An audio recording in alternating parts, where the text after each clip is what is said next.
Hello and welcome everybody to Flicker Effect. For those of you new to the show, we usually talk movie trailers, movie and TV news, but we also love conventions, and we're going to talk about one of them this week, San Diego Comic-Con, which is coming up in about a month. In the past, we've done a couple of how-to videos for Dragon Con that we usually attend, or basically always attend in Atlanta. And we thought since Michelle and I are going back to San Diego this summer, why not do the same thing for San Diego Comic-Con? We haven't done that before, so that's what we're doing today. But first, I'm David Lott. I am not alone. Joining me is Bobby Jackson. How's it going, Bobby? It's going good. Glad to be here. Also here, Michelle Hillard. How's it going, Michelle? Hi, everyone. Hello. Hello, hello, hello. How's it going, guys? How was your weekend? How's everything going? You ready for Comic-Con in, what, a month? Yeah, just a little over a month, I guess, right? Ready. Yeah, I think we're 31 days. I don't have a countdown in front of me, but I think that's or something like that. Sounds right. Today's the 22nd. Yeah. It's coming up soon. So yeah, this is How to Comic-Con. I want to say automatically How to Dragon Con because again, we've done Dragon Con how-to videos in the past. This is not Dragon Con. I'm sure though we'll reference it. So yeah, How to San Diego Comic-Con. You might ask, who is this for? Well, obviously this will be for anyone who has never attended San Diego Comic-Con and maybe you're about to attend your first. But in my opinion, it's not just for people who are new to Comic-Con. If you're watching us live on Twitch or in the future on YouTube and you've been to Comic-Con many times before yourself, maybe you have your own tips. And we'd love to hear from you either here in the chat on Twitch or in the comment section on YouTube. Let us know if there's anything we say you disagree with or agree with or have your own ideas. I'm sure everyone would like to hear it. So yeah, I think this is for really anybody. Not just newbies. Definitely. Yeah. So, San Diego Comic-Con, I was thinking of kind of getting started with kind of comparing what it's like in general, like what kind of convention it is compared to like most other conventions, at least in the U.S. I don't think anybody here has attended a convention like this outside the U.S. Correct me if I'm wrong, guys. I have not. San Diego Comic-Con, I think, especially from a media perspective, is widely, like, at least here in the U.S., is widely considered like the biggest, like, pop culture comic book convention there is. But you might think then, oh, this is the big daddy. This is the big one. Like, it might have the most attendees. That's actually not the case. And I don't think that's for lack of desire to have the most attendees. It's really just a matter of the venue. Because they sell out every year very quickly. Getting badges is very difficult, and I'm sure we'll touch on that. But I mean, you know, looking at when you try to like look up convention numbers or attendance numbers, it's hard to sometimes find official numbers versus like, you know, what other outlets are reporting what the attendance was. But for the most part, I've always felt like I heard that San Diego Comic-Con got like 160,000. I mean, when I started digging into it, it looked like it was more between 130 and 150.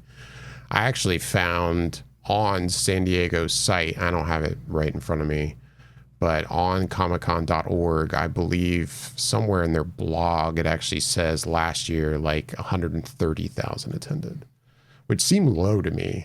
I thought it was higher than that. But so I don't know if 130 is a good official number or if it's probably actually a little more than that. Yeah, I wonder if in years past when there was a larger presence for Marvel going, also just pre-COVID, I'm sure the numbers were actually a little bit higher. And now it's probably dropped off between COVID happening and then honestly just Marvel really not showing up. Well, I mean, as much. But in the end, it would have to be whatever they're capping it at. We know they're selling out badges. I mean, so if they did start capping it at a lower amount, that would be, I think, more their choice. I think they could sell 300,000 badges, no problem. Yeah. If they had the space. It would be miserable, but yeah. Yeah. But, yeah, I mean, like you look at MegaCon here in Orlando, I've seen, you know, the past couple of years numbers in the like 180 to 190,000 for the convention that's here. And by no means would I think of MegaCon as like like in the same tier as a convention as San Diego Comic-Con, Right. but they're also kind of different. Same with New York Comic-Con. I've never been there, but it sounds like from what I saw, it's, over 200,000 attendees, which is more than San Diego. Now, because we've talked about Dragon Con in the past, we attend every year. A lot of friends of the show attend Dragon Con. Dragon Con's very different. It can feel very crowded because of the venue, but I think the most recent number was 72,000 attendees for 2024. There were more pre-pandemic, but post-pandemic for Dragon Con, they kind of ramped back up, and that doesn't seem like they're getting quite to that peak they were in like 2019. Yeah, 2019 I think was the busiest year for Dragon Con. Was crazy. That was definitely the biggest year I think I've ever attended Dragon Con. Yeah, that was crazy. Right. Anyways, but then conventions I've never heard of. Like, I mean, I knew about the one in Brazil, CCXP. Oh, that one's huge. I know that's gotten very big. I saw over 280,000. I've never heard of Luca Comics and Games in Italy. Apparently, it attracts like 80,000 people a day. So in total, it's like over 500,000 people go to this convention in Italy. Never heard of it. Same thing with a convention in Tokyo, Japan, Comic-Ket. I think it's a manga anime convention. Oh, that's probably pretty big. Like 500 to 750,000 people per event. I don't know if these are accurate numbers, so do your own research. But anyway, San Diego's a big convention, but again, I think the venue. I think I don't know if we're even going to get into the whole subject of like whether San Diego Comic-Con should move someday, but sure. I think if the convention were to ever leave San Diego and find a much bigger venue, there's no doubt. I mean, they could sell easily way more badges than they're currently selling. Yeah. Oh, easily. So with that, where do you guys want to begin? I was going to touch, actually, I'm asking you that, but then I'm remembering. I wanted to touch on a couple things first. And I imagine we'll get to these, but we're streaming this live and recording this about a month before 2025 Comic-Con. So if you are watching this very soon after we publish this, obviously, and you are going to be attending Comic-Con, I would assume, one, that you have your badge or plan to pick it up when you get there, but or two, that you also already have a place to stay. So we should have brought the badge over. You just showed them. Yeah, we got our badges in the mail. We got them on Friday. Yeah, we just got them. But I think we may touch on like how to get a badge for Comic-Con. If you're watching this and you're just curious, okay, now I want to go. How do I get a badge? We'll probably touch on that later, since I would assume if you're watching this and you are planning for 2025's convention, you probably already have your badge locked down. Yeah. So we'll probably touch on that in a little bit. Same with hotels. I mean, I would assume you have figured out where you're staying at this point for 2025. But maybe you're watching this in the future and you're curious how to lock down like an official like convention hotel room. We'll get to that. I have a feeling we'll touch on that stuff, but we'll do it later. And if you are watching this in the future on YouTube, we're going to actually chapter everything that we're going to discuss. So you can look for the timestamps down in the description. And if you want to jump forward to how to get a hotel room, how to get a badge, you can do that. Just bounce around in the video however you like. I was going to ask where you guys wanted to get started, but then it reminded me I wanted to ask you guys, how many times have you been to Comic-Con? I'm definitely the low man on the totem pole here. How many times have you been, Michelle? So 2025 will make my 5th time going to San Diego Comic-Con. So you've had 4 under your belt. Yes. Going to your 5th. I have my badges in front of me. I have to count them again. How many do I have? 1, 2, 3. That's cool. I've been 7 times. I think. Part of me was like, I feel like I've been more than that, but I think between kids being born and having to just miss certain years, well, one pandemic and stuff. Yeah, I think it is 7. Yeah, this will be my 8th.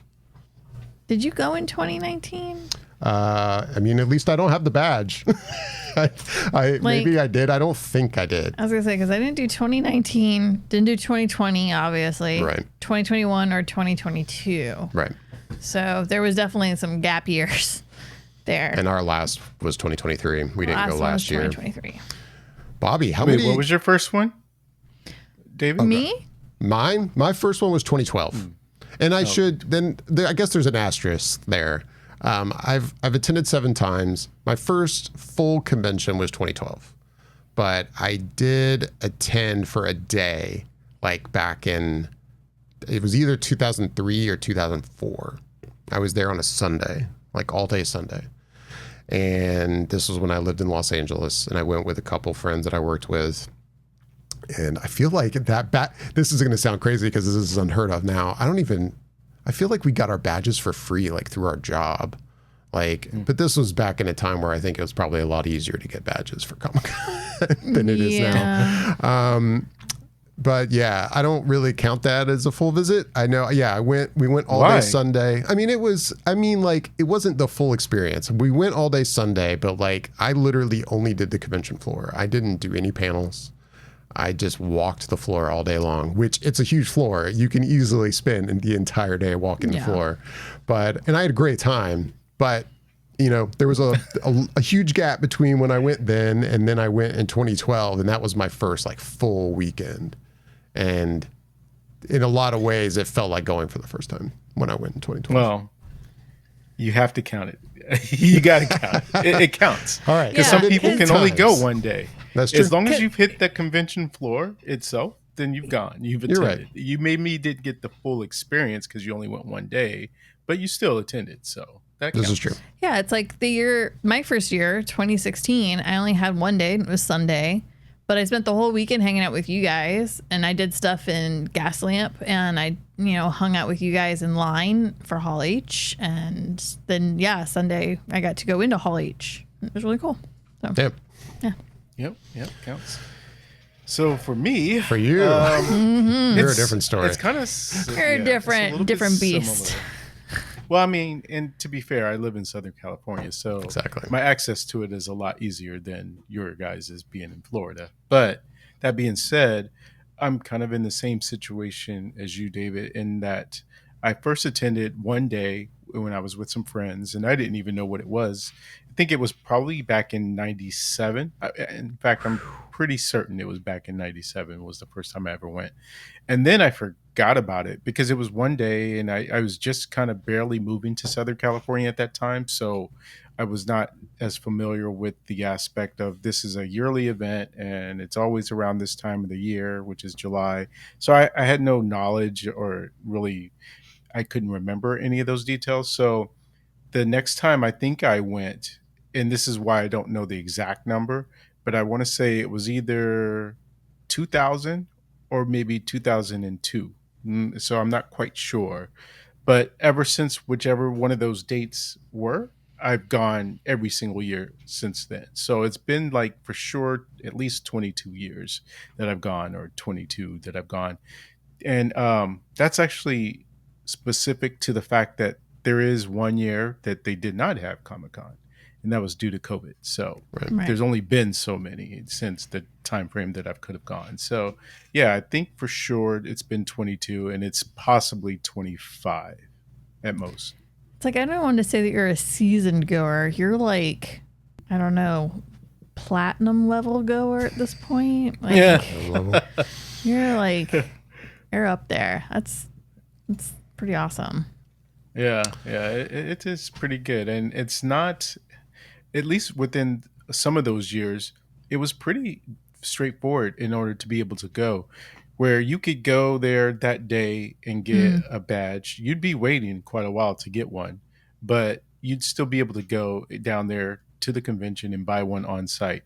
And back in the day, they used to have it to where you could buy on site and then you could pre-register on site for the next year. So you didn't even have to wait. So what I would do is the day that I got there, whether it was a Wednesday or Thursday, I'd pick up my badge and then I'd go straight to the pre-registration line for next year's convention and buy my badge for next year, as opposed to like waiting on Sunday to do it. No, I went that same day as soon as I got my badge and picked it up. So that was the system for quite a while until they changed it to where they started doing online registration.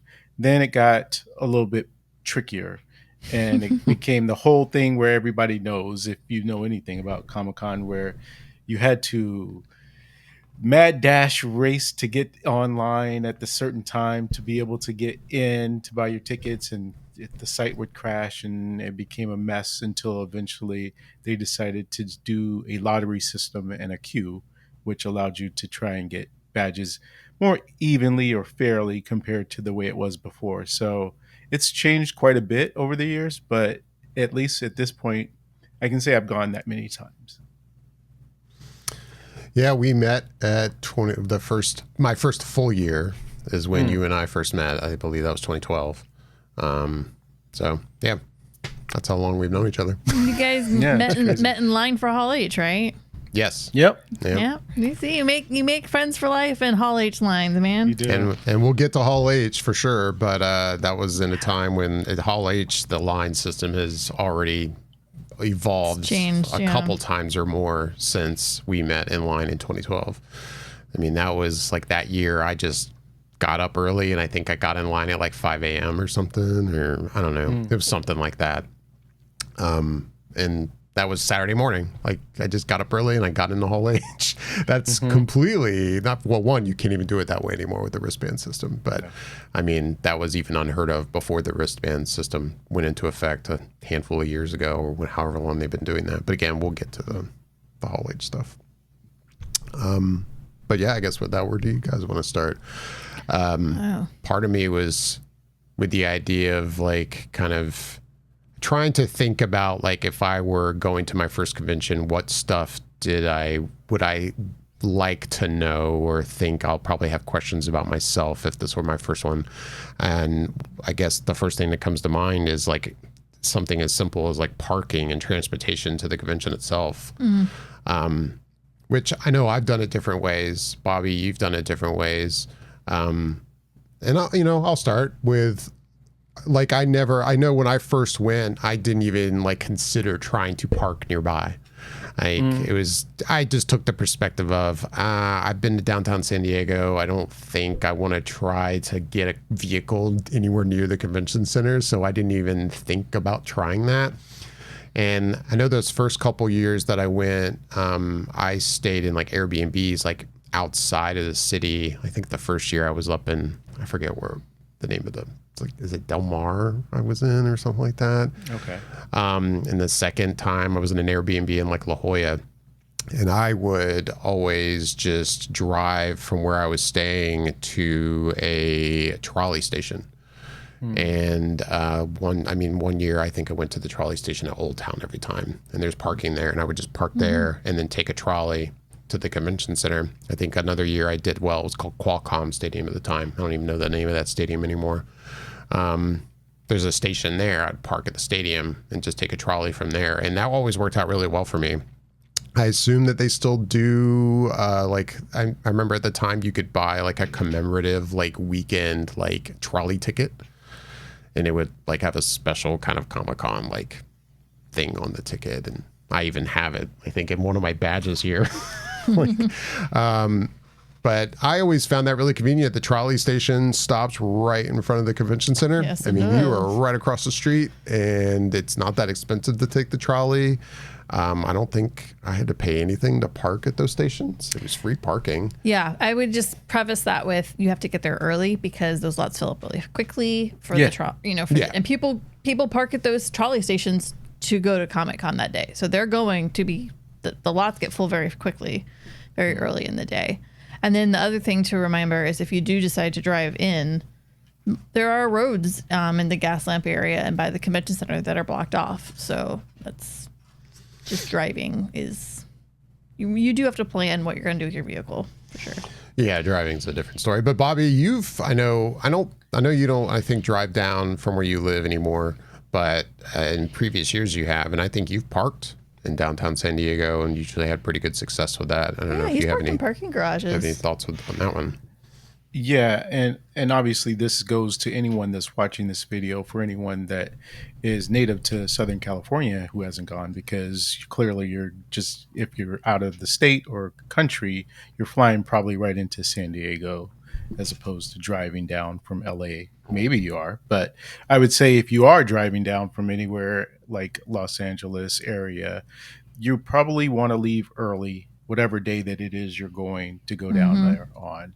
So I would say try and plan to be in your car and leaving no later than 6 a.m., I would say. And even honestly, I would say earlier than that if you can. Because if you're going on a Wednesday, Thursday, Friday, remember, not everyone's going to Comic-Con and they work. And so that is prime time for people to be going to work during that time period. So you're going to hit that commuter traffic and you want to try and avoid it as much as possible. So leave as early as possible. Once you get down there, there are absolutely places to park.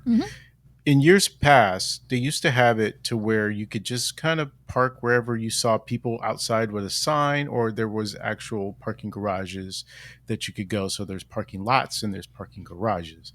And in subsequent years, they've kind of had a system to where Comic-Con has a partnership with some of the garages and lots in the areas. So they do I don't know if it's an online lottery for those parking places, or if it's just straight up you just log in that day and then you just buy a parking spot that you can get to. And so they have a system online at San Diego Comic-Con's website to get parking passes, and they let you know ahead of time when those are available. But outside of that, there's still definitely places you can park that are still close to the convention center, and a lot of it depends on your willingness to be able to walk. And you're already going to do a lot of walking. So be prepared for that in general. You're going to do a lot of walking when you're at the convention center. But on top of that, how much do you want to walk to that area? And so that will make it dependent upon how closely you park towards it. Because parking has gone up, obviously, as everything else has within the years past. And I think last time I checked, if you're probably anywhere within maybe I'd say a 3-block radius of the convention center, it's somewhere around the neighborhood of $75 for parking. Ooh. So it's pretty expensive. The area that I typically park in is, I would say it's probably a good 4 to 5 blocks away, and it's from last time I parked there, because like David mentioned, nowadays I just kind of take the train down. But I think the last time I parked there, it was probably around $45 or $50 to park there. And I do think that per day, you park there per day, but I think that Friday and Saturday they bump it up an extra $10. Yeah, because it's the busiest days. Me. Yeah, so you can find parking. And there's always ways to look for parking as well. You can just go on online and look up San Diego parking places. And nowadays, a lot of times, if you have there's an app, and some of these companies all go within the same app. I forget which one it is. And you can go, and sometimes you can reserve it as parking area, garage, a lot through those apps ahead of time. You can schedule a time when you're going to be someplace, and you can do it that way as well. But there's absolutely ways in which you can park, places you can park. Just plan ahead. Yeah. I mean, there was 2 years where David and I were in Airbnbs, and one Airbnb we kind of Ubered in and out of a few times, and then the other one we really had no choice because it was much further away. So it's one of those things, if you did find parking, say, in a completely different area of San Diego and you wanted to Uber in, Ubering or lifting, I would say. Lyft seems to be more popular in San Diego. Getting a lift in isn't so hard, especially now they seem to have, there's a road that runs the first baseline at Petco Park, and it goes towards a parking lot, and that's where like the hotel buses go. Yeah, what is that, Park Boulevard?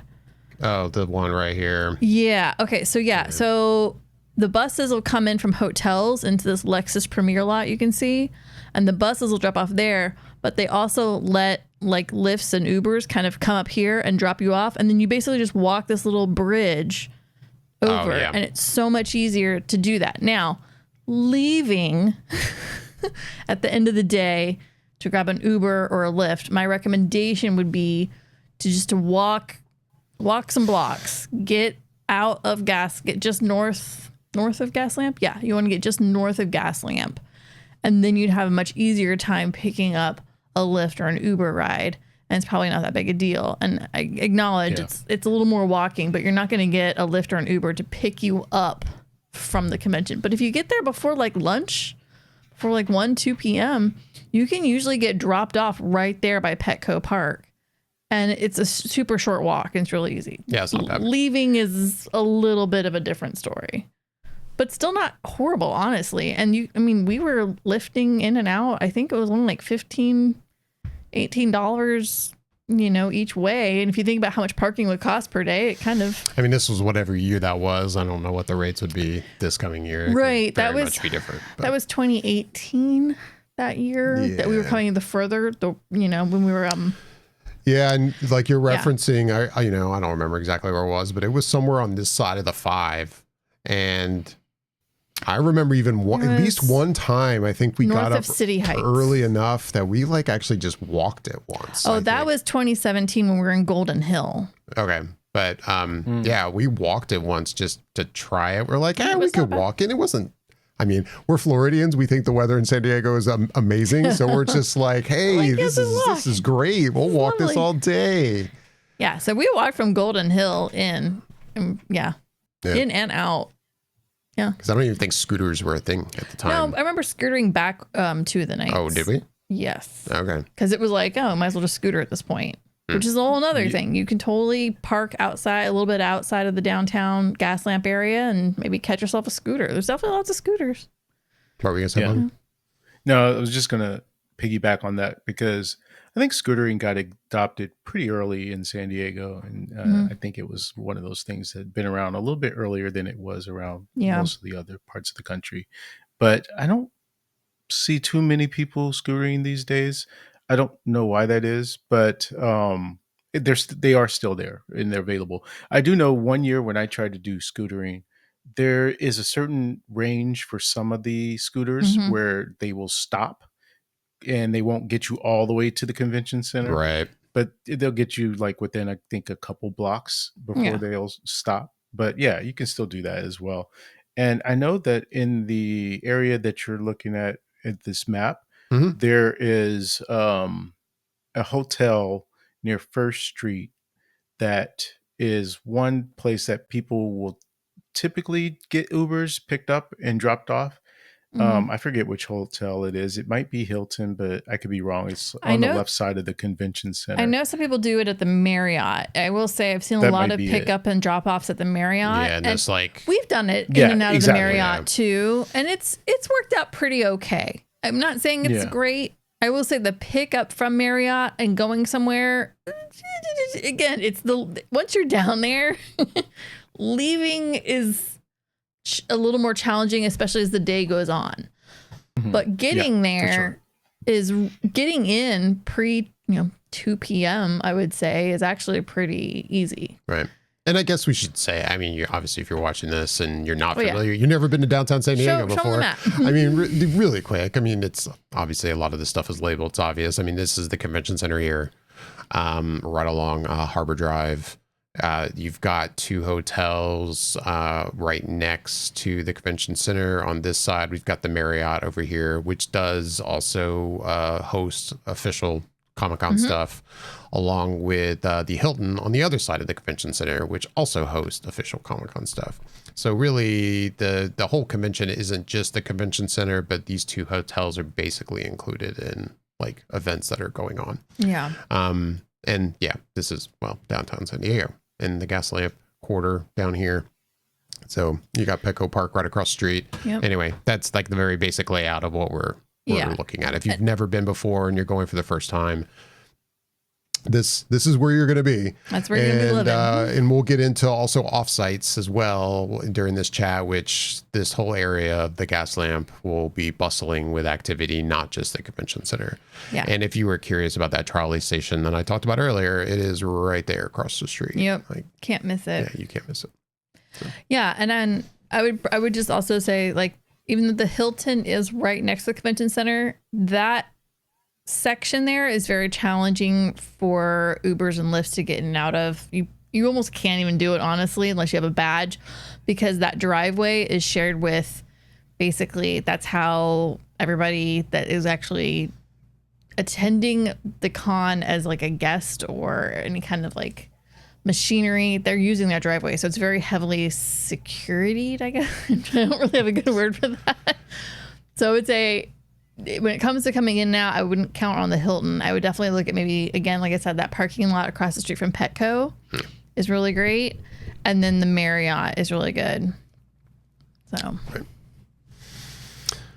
So, yeah, that's parking and transportation. I don't, we're lucky enough now that we're all staying in places right there in downtown San Diego, and we'll be walking in every day. So I'm not really too worried about it for ourselves. But I know that was a concern of mine the first year I went. Yeah. That's why, again, I didn't know what to expect from downtown. So I'm like, I'm just going to trolley in. There's a trolley station right there. And I had nothing but luck when I did that. But I also, being on East Coast time, had no issue waking up early and getting to a park and ride and finding a parking spot. That was never a problem for me. Yeah, no, waking up at 6 a.m. is not challenging when you have the time change. It's pretty easy. That's fair. But going back to the park and ride thing, I don't know what it's like now because I haven't done that in a while. But again, when I parked at the farther station, which was the stadium, again, it was Qualcomm at the time, there was a lot of parking there. That there's a huge parking lot. It was not an issue. I think you probably, if that's still a park and ride situation there, which I assume it is, I would like to think that's probably, if not the biggest parking lot on the line, it's one of the biggest. So that's probably a good spot. But it's a little farther of a ride, but it's still not that far of a trolley and ride. The trolley is really great. I would just forewarn people that, it's kind of like doing an Uber or Lyft. As the day goes on, the trolley gets more and more crowded. And at the end of the day, leaving, you could possibly wait a few trolleys before you can even physically get on. Just because there's so many people kind of mass exiting for the last, 3 hours of the day, kind of. So, just kind of know, just be ready to have your earbuds, listen to a podcast, try to be mellow about it and go with the flow, because everybody's going to be hot and tired from walking around, and there's just going to be a lot of people. You just have to be patient with it and just kind of ride it out. But for the availability and the cost, you kind of can't beat the trolley system. It's pretty great. Yeah, it's pretty good. And also, just to add, we kind of sort of talked about it, but not directly. If you are staying at a hotel or even in the hotel circle, there are buses, shuttles that take you to those places in that area that Michelle mentioned. That's over kind of near the trolley station, but it's more or less across the street from Petco Park. And there's a pop-up installation they have there every year, so you really can't miss it. But the buses will usually come right there in that area to pick up people and take them to the hotels. And same rules apply. You may miss one of them because it gets full. Yeah. And the next one will be back. I think they run maybe on a 15th. There you go. David has up the schedule. So they run in a fairly decent amount of time. Obviously, it takes some time to get there, drop people off, and come back. Yeah. But they have so many rotating that's why it takes as little time as it does. Though when you've been waiting and it's hot outside, you kind of wish it was every 5 minutes. But there's a lot of buses. Those buses are turning and burning all day long. And I mean, I'm sure by the end of the day on a Friday, Saturday, it's a longer bit of a wait at the end of the day. But again, if you're getting a free shuttle from your hotel that's, not in the downtown San Diego area, which there are partner hotels, which again, we'll get into, those shuttles, you can't really beat them, man. They're luxury liners. They've got air conditioning. You can go in there with your bottled water and rehydrate from the day. There's definitely people while you're waiting for your bus. There's lots of people that are out on the street and they're selling Gatorades and water bottles and snacks and stuff out of their coolers. And, you can snack and hydrate while you wait for your bus. It works. I thought there was like a map on here somewhere of that, and there probably is, and I'm just not finding it. But sure that if you're curious about that and the shuttle, I mean, basically most of the stuff we're talking about, you could go to comiccon.org and find a lot of this information. Great resource. It's a good resource. And while we're talking about that, Toucan blog, they update every year, I think, especially these few coming weeks leading up to the convention with information. And I don't really think that blog has kind of gotten moving yet for this year. I mean, a little bit, Probably will in the next few days, actually. I feel like it always kind of picks up close to the con. Yeah, there'll be like stuff. It'll end up talking about, okay, this is this year's procedure for getting in the Hall H, and a lot of that stuff will end up being announced on this. But this is also on comiccon.org. So yeah, comiccon.org is the way to go. If you've got, they've got a lot on there. They really are very good about making sure people are informed on what's going on. Yeah, it's a great resource. It also creates a nice cross section if you go to comiccon.org, which is the official site, and then there's an unofficial San Diego Comic-Con blog that really kind of pretty much runs throughout the year, but they always update stuff from the official site, as well as some other stuff that they have accumulated or heard rumors about and stuff like that. So that's another place to check and cross-reference with the official site as well. Mm-hmm. Yeah, there you go. Yeah, this is the unofficial blog. And especially when we get into the offsite stuff, I feel like this is a really good resource because the offsite really stuff is not really official Comic-Con stuff. So the Comic-Con website doesn't really touch on the stuff that's happening out in the gas lamp. But, or even the harbor. This does. Yeah. Oh, look at that. I like that. Sorry, I just saw that Transformers thing. I didn't see. Hadn't seen that this yet. here. So, okay. Yeah. Bobby's sorry. Sorry. But when we get to the offsite stuff, like there's a lot of offsites. I remember last time we went 2 years ago, like going, hey, how do people get like reservations for this stuff? And I think a lot of that stuff gets announced on here. And you'll be able to, once they announce certain offsites that are happening, you'll be able to like book reservations for things. We were looking at reservations for like this Malibu Barbie cafe last night and thinking about buying tickets to that. I think we're going to go to the kickoff party too. Yeah, this Ready Player One kickoff party. Yeah, I think we're thinking about going to that one. Yeah, a lot of good stuff on the unofficial blog, which is sdccblog.com. There is a blood drive that it happens every year. And if you donate blood, you get a cool t-shirt that you can only get by donating blood. And there's information for it right there. Yep. I think David's going to donate this year. I'm thinking about it. I was looking at the times. I didn't book a time yet. But then it's always tough because I'm like, I don't know what we'll be doing. So I guess if I'm just going to book a time, I'm going to have to go. And honestly, you don't have to book a time because they have the blood drive in a few places. I think sometimes it's usually at the Marriott sometimes, but they also have it there at the convention center. And you don't have to book a time. And the thing with these offsites, some of them you do need to reserve ahead of time, but some of them you don't, and you just wait in line. So it's kind of a hit or miss thing. I hate to be like that, but yeah, you just gotta go with it. Yeah, we did that Paramount the Lodge thing 2 years ago. We did Paramount's Lodge, which I guess is coming back this year. I don't know if it was there last year as well. Is it there every year? I guess. Yeah. Okay. It has been since they premiered. Yeah. Okay. So yeah, I remember we waited in just like the standby line for that. It was so hot that day. But there were definitely people like going in with reservations. Yes. So there are standby lines and you can go in, but you have to be very patient. You have to realize that you're going to be outside under the sun and it gets very hot and you could be waiting. You could be waiting 10 minutes. You could be waiting 2 hours. You just kind of, you can be waiting more than 2 hours on Saturdays, but you just have to pick and choose your battles and what you're really wanting to do and see. And if you really want to do something and you're like, I don't care, I don't mind waiting, go for it. I mean, the very first year I went in 2016, I hung out with Bobby and he and I did a ton of stuff in the Gaslamp Quarter. We did, what was that? That was the Suicide Squad year, wasn't it? Yep. We did that. That was kind of fun, interactive thing, even though the movie wasn't great. The interactive section was fun. We did lots of stuff. It was good times. Well, since we're talking about that, in case you're wondering and you're like, wait, what is all this offsite business you're babbling about? I can understand your confusion. Yeah. And I'll go back to the map as a reference. Yeah, you've got official San Diego Comic-Con stuff. The schedule's not out yet. It'll be out starting, like 2 weeks before the convention? Yeah. So everything on the everything on the official schedule will take place inside the convention center, or it'll take place in maybe one of these two hotels we talked about, the Hilton or the Marriott. But for the most part, it's going to be in the convention center.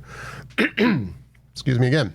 But it's not you. Even if you didn't have a badge for Comic-Con, you could easily come down here to the gas lamp and just kind of take part in all the other stuff, which I think have been kind of unofficially called offsites, that pop up all throughout this area.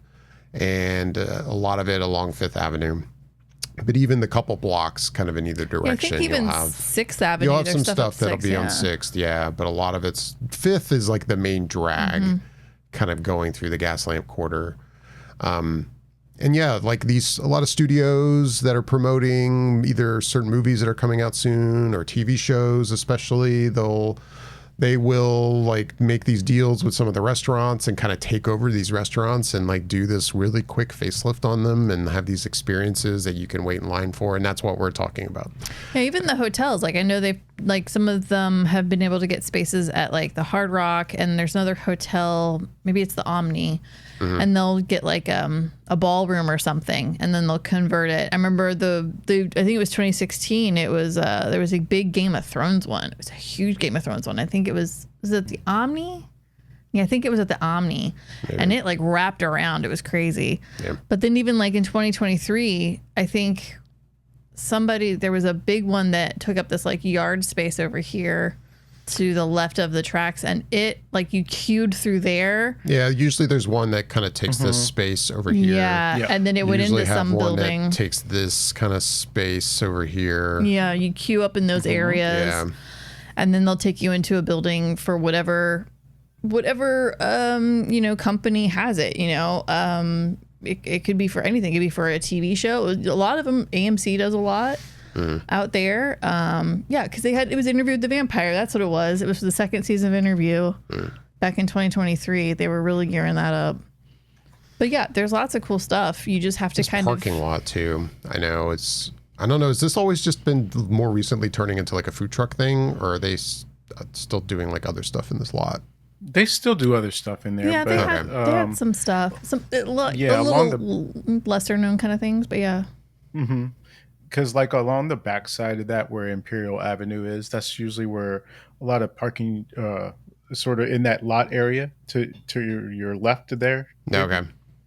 Or I guess to your right, technically. Yeah. And there, this big that lot? back part, no, the same lot that you were at. Oh, okay. But just where it says Imperial Avenue at the top of there, right there. Oh, okay. That back area is usually where the food trucks are. And then this whole area towards the front part of it, they'll have some little booths there set up for different things that might be tied into a TV show. It's kind of carnival-esque. Just a movie or just, some partnerships that they do. Like Michelle says, kind of carnival-esque. In a way, there might be some little things for kids to do in that area as well. Sometimes there's a Ferris wheel I've seen. So and that stuff is free. Little things. Mm-hmm. I mean, all it takes is time to wait. Been. I think maybe that isn't anymore, but you might want to check. But I think I remember within the last 2-3 times going that they've had people check badges to go in. Possibly. Oh, okay. So you might want to check that. But there are definitely other things within the area that you can do that are free, that you don't need a badge for, and you can still be able to participate in.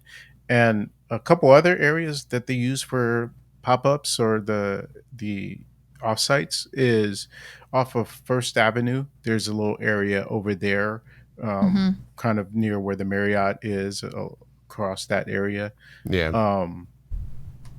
And then there's also they did a Barbie one there on that street one time, didn't they? Yeah, that was the Barbie one that one year. Mm-hmm. Yeah, right in that little parking lot area off of First Avenue. And then behind the convention center, there's stuff there as well, at least to see, because I'm pretty sure you have to have a badge to do those things that are kind of along the side of the convention center and right behind the convention center. Yeah, like lately it's been Bayfront Park here. Yeah, gets basically filled in with stuff, and that's kind of what you're referring to, right? You'll have boats along here that sometimes will be their own kind of offsites. I know there's like always this pirate ship, I think in this spot, like right here. Yeah, for I think the last time we were there, Voodoo Ranger IPA was sponsoring the boat. Yeah. But in the past, like it's been other stuff. Like I remember the one year that was really cool. It was kind of when what was that Walking Dead spinoff when they wound up on a boat for a little while? It was one out of Texas. I don't know. It was like the Texas group. And they had this whole cool Fear the Walking Dead, I think. Yeah, Fear the Walking Dead. And it was the season where they were on a boat. And they had a boat out there and you could walk through with zombies and stuff. It was just kind of fun. You know, they try to kind of figure out the theme and they kind of make it work. But back there, what is it? I feel like in the past it was AMC, but now I feel like it's FX does a lot of stuff back there. And Adult Swim usually winds up putting some stuff back there. Yep. Yeah, because I remember like the last year I think we were there, like there was a huge Shogun kind of installation back here. Hulu. Yeah, it's Hulu. And, that's right. Hulu. Typically FX that takes that area, but right directly behind it is the area Michelle is talking about. Is usually like this. What do they call it? Adult I forget animation. what Fox names. Yeah, Fox has a name for their animation, or they used to. I don't know if they still call it the same thing. But you'll see like Bob's Burgers. You'll see maybe something with Simpsons, and there'll be like Family Guy stuff back there. Yeah. But it's like all when Michelle said carnival-esque about the area across the street from Petco, definitely behind it is very much carnival. It gives off that vibe for sure. Like if not carnival, definitely like your local street, your local fair that comes around. Yeah, because they have like the carnival games or the fair games, and there might be like a ride or two that's back there. But and it's definitely totally themed to whatever is, I guess, sponsoring it back there at that time. They had themes. They had the Rick and Morty mini golf. Right. Yeah, and there was the year, I think it was the year the show The Great North was coming out. That had a big pop up too. Yeah, but I remember that. There's lots of things there's lots of stuff that you can do. I mean, honestly, it's one of those things. I mean, now some of these things do require you to have a badge, but it's included with your badge. But even if you don't have a badge, there are things that are not badge required, things that are free for people. Again, it's really how you want. If you paid in your time to wait in line, you can go to these things. But some are badges, some are not. Just ask before you jump into a line. And it's fun. It really kind of envelops you in the whole thing. I mean, honestly, even just walking around during Comic-Con and being in the gas lamp area and just seeing people in cosplay, seeing all these pop-ups, the energy is just electric. It's really just kind of fun to go hang out, even if you don't have a badge and you're like, I just want to see what Comic-Con's about. That would give you a very solid grasp of the vibe of what it's like to be at the con. Absolutely. Do not disagree. What else? I was going to point out too, while I have the map up. If when you're coming for the first time, and you don't like, for one, most likely if you got your badge, you had it probably shipped to you, and there's a good chance as we're recording this, like us, you already have your badge at your house. But when you get there, you're still going to need to pick up some stuff, probably a lanyard if you want it. You usually get a souvenir bag and like your event guide and souvenir book. And when you get there, you'll see this big white kind of middle section of the convention center. That's the sales pavilion. And correct me if I'm wrong, Bobby, because you've been more recently than us, but it seems to be that most recently that's where you go to pick that stuff up if you already have your badge. Or if you don't have your badge yet, I think it's the same area where you pick up your badge as well, if you're picking it up on site. Is that right? It is. Okay. And that's one of the things that I think you really have to do your due diligence for. Sometimes, and it feels like every year it changes. The area you pick up is always the same. It's in that sales pavilion area that's upstairs in the convention. It's like an indoor-outdoor causeway kind of thing. It's like a covered outdoor causeway between the two sections of the convention. Yeah. Now, the trick becomes, like, where do you go inside the convention center to get to that area? That is. Be very cautious, because you will hear from people who are there to help you different things. And some of that is, I would say all of it is unintentional if you're told the wrong thing. It's just that there tends to be some poor level of communication between the people that work there to tell Yeah, you where you should agreed. be going. Especially day And so, one. yeah, especially day one. As the weekend goes on, it gets a little bit better, but on day one, you need to be patient and kind. Yes. Yeah.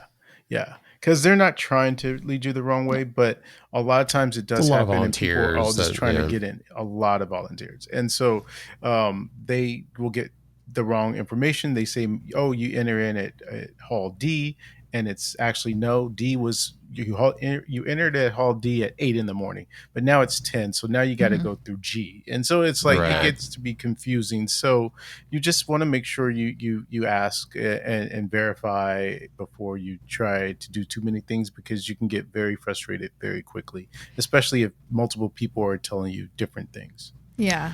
So yeah, you can't like see the sales like really from this shot, but I mean, I want to say that most recent year that we went, like you mentioned Hall D here, I think like- these doors are where we went Yeah. in, and you go up the escalator to basically get in the line so that you pick up your bag and your. I feel like lanyard it's and basically been D through F. And again, like Bobby was saying, it varies the time of the day, Right. the amount of people that are coming in that are queued up for the line. But you'll go in usually through those doors. Again, just follow. I hate to be like, just follow all the people in front of you. But honestly, you can kind of follow people. Ask a person that actually has a volunteer badge / shirt on, and they can usually point you the other way. And again, if they're wrong, they're also still just trying to figure it out, especially on Thursday. You're just gonna have to be patient and go with the flow. Can't really see it with us like on top of the shot here, but on the official blog or website, there is kind of like a map, and this is I think pertaining to last year. Oh, so maybe they changed it last year. Look at that. Trying to like Oh no, they didn't. Yeah, look at that. So deaf and disabled, I guess, are allowed to go in at like A through, it looks like kind of C. And then regular badge members, if you look, they're basically G kind of Right. to E possibly. yeah, but again, I don't even know how accurate that'll end up being. I have a feeling Right. kind of like what Bobby's saying, like they'll have this map, but when you get there, it'll be like, oh no, it's go that Yeah. way. Just Yeah. be nice and go with the flow. pretty much. And pro tip, if you have your badge right now, you do not need to go to pick up anything if you don't Correct. want. If you don't want This is true. a book, if you don't want a bag, don't even worry about going into those Also true. lines. You just need to go inside into the convention room floor. So make sure that you understand that there's a difference between those two things. Mm-hmm. One is to pick up just your lanyard and the bag and books that they give you, which you totally don't need unless you want those things. And if you don't, then there's a different line that gets you into the convention center itself if you just want to do that. And sometimes you may not want to just go right in when they open early in the morning, and you can still go there any time of the day that it's open up until they close. So you may just sit out the waiting part and go once everybody's flowing through there pretty freely, as opposed to having to wait to get in. I will Very say true. there's been times where we've gone in Thursday and skipped that because I feel like in the morning on Thursday, that's kind of a heavier time for that. And then we've waited until like later towards the very end of the day on Thursdays. And then we've just blaze through those lines. And that's because we're weird and we like to get our free lanyard and our free backpack, and we like to have our little booklets. David, I think, still has the information I have them, booklet like, for all every there single somewhere. time he's gone. We have every I got all my single Dragon one. Con souvenir books, and It's just kind of a cool souvenir, and usually they give you like a die cast pin usually. So if you're a pin collector, that's something that seems to happen. I feel like, yeah, they give pins. They give with the backpack, and so you get little freebie things. They're not like major, but if you're a collector of stuff, it's a nice little souvenir. And again, I will say, if you are someone like David that likes to get the bag and the books and everything, that wants to keep them, again, you don't have to go right when they open that day. Exactly. You can go anytime during the day to go upstairs, because people arrive at any time during the day on all Any of day. those days that there is. So if you've got a badge that takes you from Thursday to Sunday, you can go Sunday afternoon to go get your bag and your lanyard and all that stuff if you want it. So you don't feel pressured or obligated to go right when it opens to go get those things. It used to be more you had to, because they didn't mail out the badges. You had to Right. pick them up on site. So then, yeah, it was more of a thing. But nowadays, you don't have to do that. So don't feel pressured to do that on the day that you get there. And on going back to the website, I mean, there are hours for badge pickup, and I mean, it starts Tuesday, and this does appear to be for this year's information, if those dates are right. Yeah. So, yeah, as early as Tuesday, it looks like you can get there at 1 p.m. and go ahead and pick stuff up. There's also like a chart here showing, like, I guess who can pick up when. And Tuesday, like, and this is key. Like, yeah, it looks like, according to this, on Tuesday, like, anybody can pick up their stuff, but then it kind of changes from there on out. Yeah.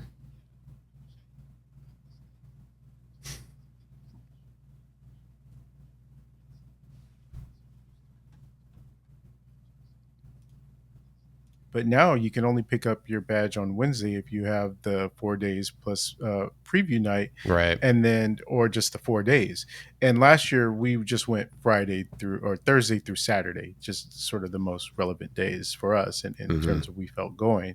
And so you don't get to go on that Wednesday to pick it up. And so I don't know if it's always been that way or if it changed to that way, but we weren't aware. So when we went Wednesday and had a big wait, and only to find out we couldn't pick it up that day, we were a little bit bothered to know that. Yeah. So, because then we had to come back the next day to go do it, and we had some run around on Thursday morning as well. So yeah, it wasn't the best, but this is good to know that you can look at this schedule and know exactly when you're able to pick up your badge. Right. If I had to theorize, it's probably because they don't have as many volunteers that earlier in the week for Tuesday and Wednesday. And if they get bombarded with everybody coming on Wednesdays, it's probably like, oh my God, there's so many people coming maybe. Wednesday. can And see then they that. get more Yeah, I can see volunteers closer into the convention. And I only say that because I've volunteered at other conventions, and that's my only theory would be that Tuesday and Wednesday they might have their numbers for people that are volunteers are a little less. Right. Possibly. I don't know. I could be wrong. We're speculating. Totally speculating. What's next? Bobby, you look like you have something in your mind. Well, I was just going to say we did sort of touch on it before, but now might be a good time to talk about the hotel, as Sure. far as staying and where those are located and all that good stuff. And as we I've mentioned never stayed in before, one, so I don't know. I've stayed in one really? once with you, Bobby. That was, I think, the only time I Yeah. stayed like in an official like Dragon Con or again Dragon Con Comic Con motel. What were you gonna say, Bobby? Yeah. No, I was just gonna say that, like you said, hotel reservations, they are all gone at this point, and it is Yes. something that if you have a badge, then at some point in time, they will send you an email that gives you the opportunity. I believe it's a lottery system to get into one of the hotels. Yeah. And it didn't used to be that way. It used to be just sort of the same way you would get your badge. You just first come, first serve. Everybody attacks it all at once, and you get one, you get one, and you don't. And then they kind of made it to where it's a lottery system. And I believe on top of that, what they also did at some point was to make it where the first ones you get available to you through the email were the ones that were kind of more or less in the hotel circle area or outside of the downtown. And then the second wave of hotels that open up that you're allowed to get are the ones that are in that downtown gas lamp area nearby the convention center.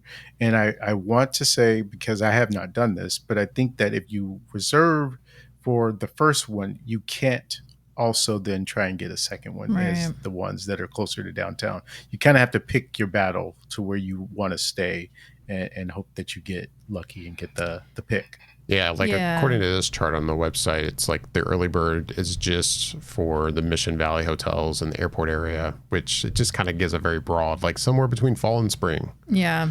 I remember reading the email and being like, yeah. okay, cool. Okay. But then like downtown is separate, and it's like it's sale type request form. I'm not familiar with that because I've never done it. Well, downtown is really challenging to get. I mean, I wouldn't even get into the price of the hotels downtown, but because there's so many production companies that are coming in, they've bought out a lot of the hotels downtown for people that are working the convention, with the studios, for people that are attending as a studio person promoting their things, people, the behind the scenes people. All those people are staying in hotels downtown. Right. So a lot of the hotels get reserved very quickly just by the studios themselves and the production companies. It goes fast. It's very fast. There's not a lot of rooms. But if you are wondering, like, oh, I have a Mission Valley hotel, like, how far away is it? It's really not that far. I mean, if you're looking at a map and you're, again, down here, this is where the convention center is. Mission Valley is this area, like, up here along Interstate 8.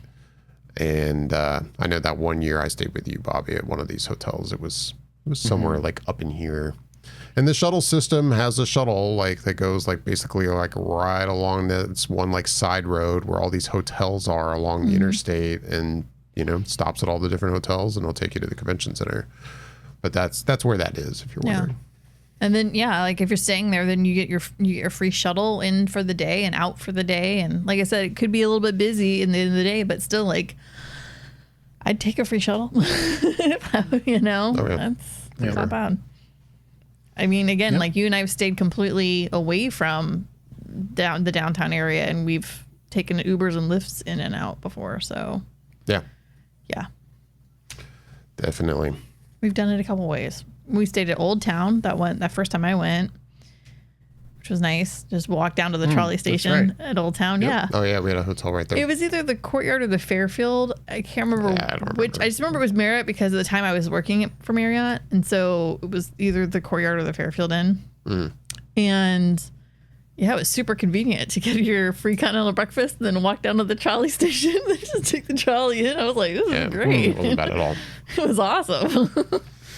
I feel like we'd have a lot harder time getting that room now than we did back when we got it. It wasn't too bad. I think I remember trying to get a room in any of the Old Town hotels the next year in 2017, and we weren't able to. That's why we wound up in an Airbnb that year. Right. Excuse me. Sorry. Oh, you're good. Like Bobby, were you got anything else on the hotel thing you wanted to do? I think that's pretty much it. I mean, that covered how you get one, and that's pretty much your choice. I guess the only other choice that you could have, and you would have to do your own kind of research into it, would be Airbnbs. And those aren't obviously anything affiliated with the convention itself. So you're kind of at the mercy of the person that's the Airbnb. And so if you have any experience with doing that, you can do that route as well. Well, and yeah, I would say, just be aware. A lot of the Airbnbs now, especially in California and San Diego, there's a lot tighter restrictions on your length of stay. And I'm not saying like, oh, you can only stay for 2 or 3 nights. What I'm saying is, I think there's some regulations now in California where you have to stay a minimum of a certain number of nights at a lot of them, like 5 to 7 nights. So I wouldn't put all your eggs in the, vacation room rental, host rental thing. There's new. I remember looking into it back in 2023, and I was like, oh wow, they want a 7. Like everybody wanted at least 5 or 7 nights, and I was like, I just need 4. I was like, this isn't working out. And yeah, there's just new regulations with that, so just be aware of that. I would look into it, is what I'm saying. I haven't even looked into it this year, so I have no idea. But like we could be wrong. Maybe look into it, but I would say just look into that before you are like, I'm just doing an Airbnb. Like, look into it. What else? You could be lucky like us, where we have wonderful friends that live in the downtown San Diego area that allow you to crash on their couches, and you know. Yeah, no, that's it's a nice thing to have. It's another category of awesome. It's a luxury for sure. It's a luxury for sure. It's a great luxury. I don't underappreciate it in any way, shape, or form. Yeah, because in my first few years going, which, a little over 10 years ago, I looked at San Diego almost like the opposite of Dragon Con, where San Diego, it's just super hard to get a badge. But I, at the time, was like, but I can find a place to stay. But I feel like the place to stay part has already changed a lot too, where finding an Airbnb or whatever, or a hotel room that's affordable is become extremely difficult. It makes the Dragon Con Hunger Game hotel Hunger Games look like child's play, I think. And if I think if we were like going now and we're like, okay, we're definitely going to go, but we don't know anybody that lives downtown like we do and didn't know where to stay, I'd probably almost revert back to like my first year where I stayed at a hotel. I think, like I said, I think it was Del Mar, and I just drove from there. And I mean, you know, it's a little bit of a drive, but it's not that bad, and I didn't mind it. And I would just deal with that. Yeah. Agreed. Or another option, again, there's so many different ways you can kind of do this and make it work for you. It just depends on what you want to do and how you want to do it. But if there was that case, let's say you couldn't stay anywhere within the hotel circle, or you can't stay downtown, like David mentioned, you can stay a little bit outside of San Diego to go there.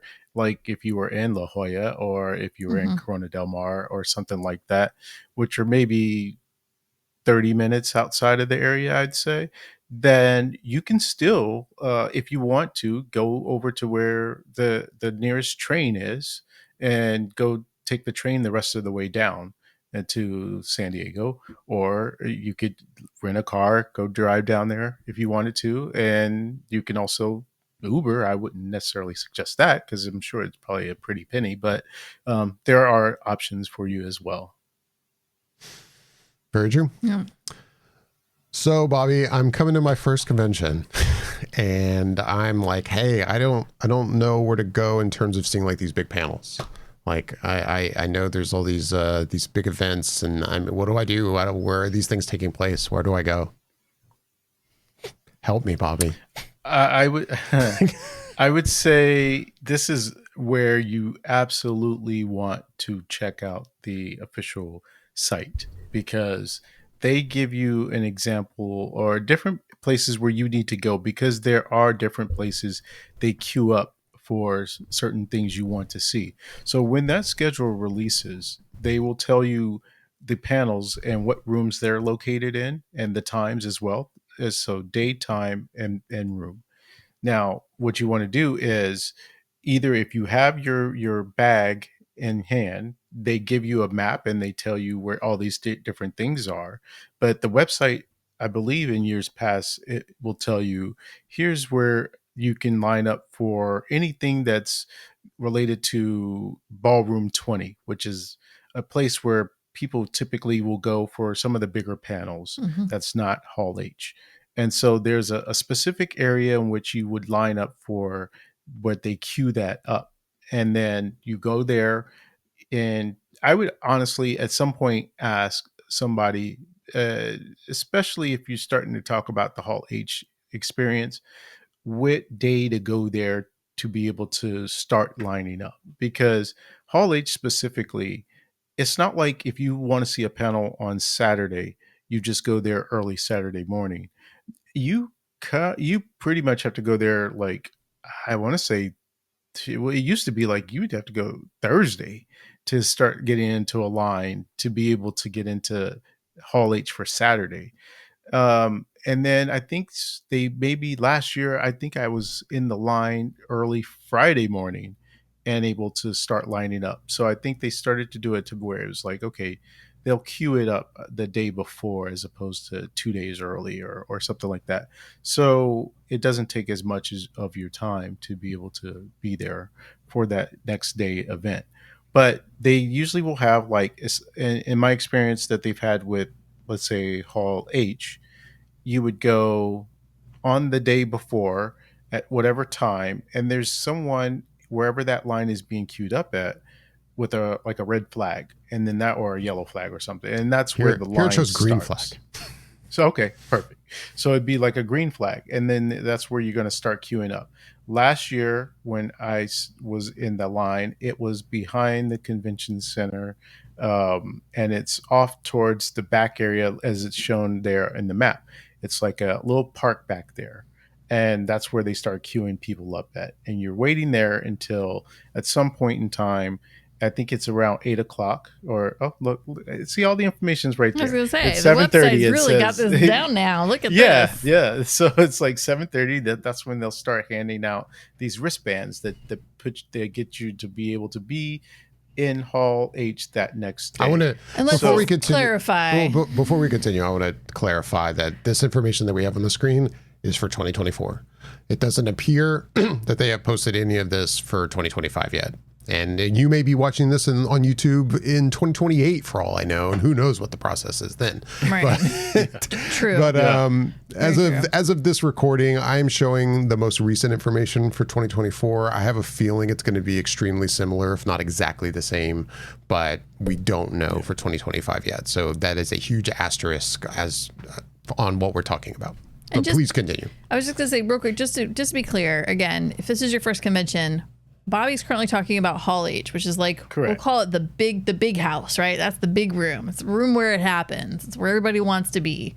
But there are many, many, many, many, many rooms that have different panels, and they go, like he was saying, there's, what was it, Crystal Ballroom or the There's 20? Ballroom 20 is I would the next I would argue below. is kind of the next below Hall Right. H in terms of like the big panels and such. Bigger But yeah, go on. panels, size people that can attend the panel itself. Mm. And then there's different ballrooms and then regular like conference rooms, and it kind of goes down from there. So, but specifically, this line is for Hall H, and it's just a different beast than the other ones. So I'm just clarifying that. And so I will also say, and it does say on there, if you're lining up for Saturday's room, they hand them out at 8 o'clock. So, and that was my experience last year. They started pretty much right at 8, handing out the wristbands. And then what that wristband does allows you to be able to know for a fact you will be able to get into the Hall H presentation on that day that you're going to. Then if you want to make sure you get the prime seating, you want to stay in line overnight and wait until about, I guess, whatever, maybe an hour or two before the first panel starts, they'll let you in. But you don't have to. It's one of those things where once you have your wristband, you can leave, go home, go to a hotel, whatever, get some sleep, and come back the next morning early to be able to get your place in line. And you're secured by, you got to keep that wristband on as well. You can't take it off. You got to shower with it on and all that good stuff. And so you keep that in. Whereas with something like a Ballroom 20, that's not typically the type of place because it's a level down from Hall H, but they still get good panels in there. But it's not ones that they have set up to where people are queued up overnight, and that I've seen. It may have changed, but this is where you want to make sure you're aware of these things, to where you want to find out what day your panel is and verify either on the website or once you're there, what time or what day do you need to line up for this Ballroom 20 stuff. And anything outside of those two places, it's just a matter of, I would say, know where that area is, get comfortable with looking at the maps in your guides, or just even as you're there. Maybe what I would suggest is, if your panel is on Friday and you're there on Wednesday or Thursday, just have a stroll by where that panel is going to be, so you know where that area is. And then the day that you're there, if you're there, then make sure that if your panel says it starts at 2, maybe you get there like at 12:30 or 1, just to see if there's people lining up for it yet. And then that way you're not caught off guard if you know that your panel's at 2, you get there at 1:50 and they're saying, nope, there's a line that's all around the block to get into this room, or it's, this line is already 150 people deep because it's a room that seats about 300. And so you're kind of like, all right, well, I thought I could just walk right in. Some of the smaller rooms are there. That's what they're made for, in a sense. They're not ones that are going to necessarily fill up. And so those, you probably could walk in 5 minutes before the panel starts and get a seat. But the ones where you feel like it's a big deal, it's probably a big deal. So you want to get there early to be able to get a seat if you want to get into that panel. I would recommend you basically want to be, so say your panel's at 2 p.m., right? And there's a panel before it that starts at 12:45. You want to be in that line at about 12:45 as that panel's kind of going in. and it's basically finished filling the room, that's when you want to jump in line for your panel, approximately. Now, it's going to vary, but I would say, and then basically an hour before, you want to kind of be in that region, maybe even a little earlier. Like Bobby said, go 2 hours before and kind of poke around and get the vibe, feel it out, kind of see, is the line moving in and people kind of circling in and out of the room quickly, or is it going super slow and you're like, oh, maybe I should get in line. You gotta have to feel the vibes. That's very like loosey goosey, I know, but honestly, it's just kind of, go with the flow with it, And I mean, you may, depending on your previous convention experience and other conventions, you may be used to, and I'm going to reference Dragon Con again. Dragon Con is a convention where they empty rooms, and I'm talking about big rooms. Yeah. Not track rooms, but at the big rooms at Dragon Con, they will empty the room after every panel. That is not the case at Comic Con, and I see the pros and cons each way. But to those people who hate, like, oh well, like it's not fair that they just allow people to like stay in like say Ballroom 20 all day long, even though they only want to see the last panel. I think logistically to empty these rooms at San Diego would be a nightmare. They just couldn't do it. So yeah, I've definitely sat, especially in Ballroom 20 in particular, I've sat through panels that I at first was not interested in just because I was waiting on a panel later on that I really wanted to be in the room for. But then I would be like, oh wow, this show looks interesting. I should watch the show now. Like, and you'll watch panels that you didn't really intend to see and be like, oh wow, like I'm learning about shows I didn't care about, but now I'm going to go watch a show and it's kind of fun.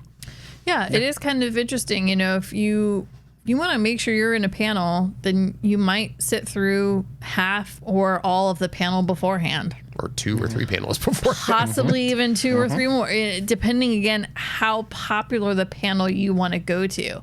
Now, if it's the 6 p.m., because the cons, they close it basically at 7, right? I can't remember. Usually the convention floor at least closes at 7. If you're going to the 6 p.m. panel, that is probably the main panel for that room that day. Like, it's coveted, right?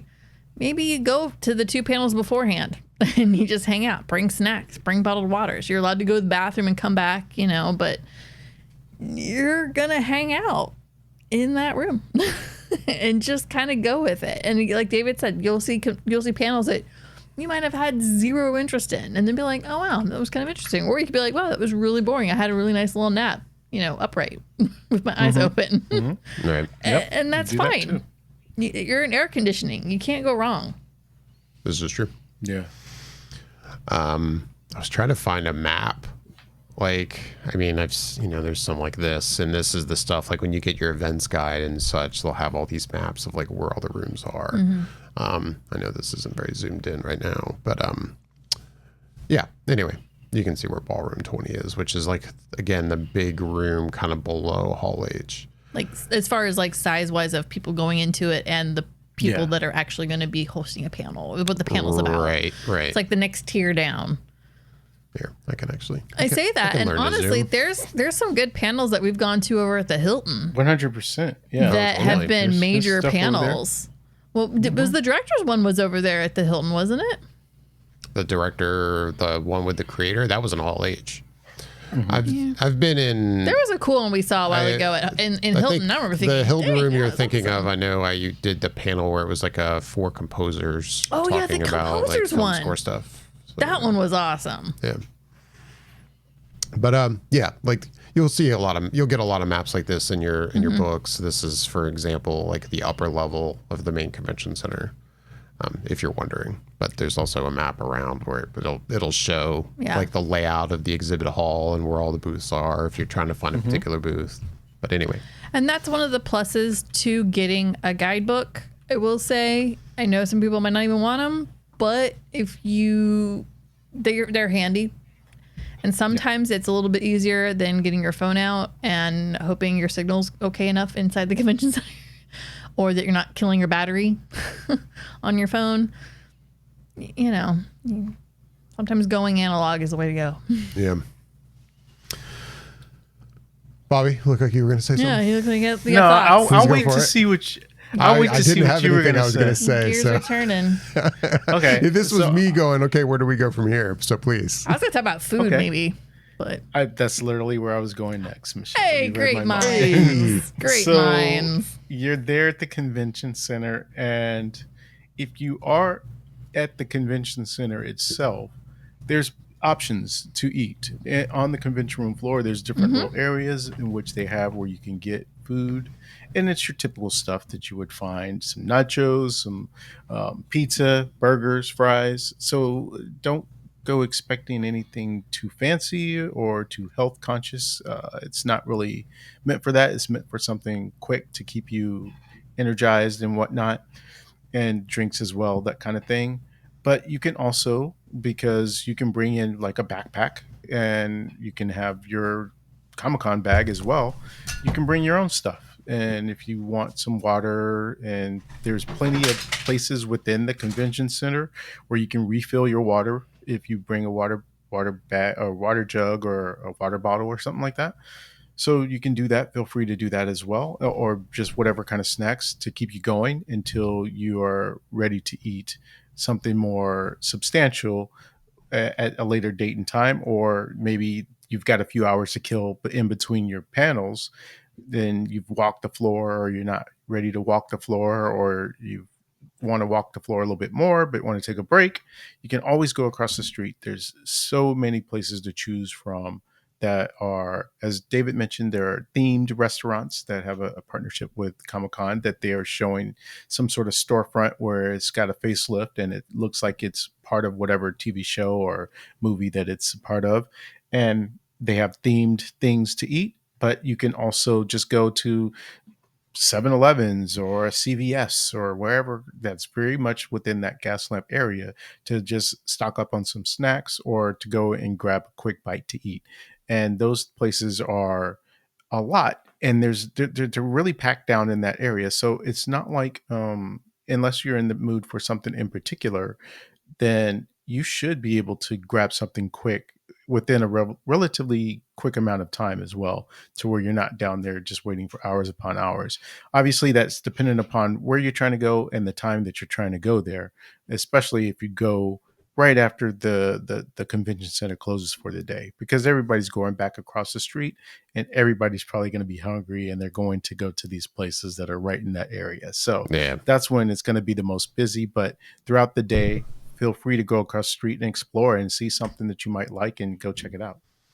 Yeah, like I feel like I've kind of changed my routine the few years I've been. I mean, I know those first few years I definitely made a point to be like, okay, I'm going to get out of the convention center for a little bit, take a break, go over to Gaslamp, get something to eat for lunch. More recently, I feel like I've really just turned more into, and I probably just eating less, but like I've done more of a, okay, I make a point to grab like a coffee and like a breakfast sandwich on my way in. I'd stop at a Starbucks or wherever, some coffee shop, and do something like that on my way in somewhere in Gaslamp. And if I really do get hungry, like while I'm in the convention center during the middle of the day, I'll try to just nab something at one of the things there. Not usually the ones on the exhibit floor. I feel like those are a bit crazier. I mean, I'll go back to this this share screen that had this map, for example.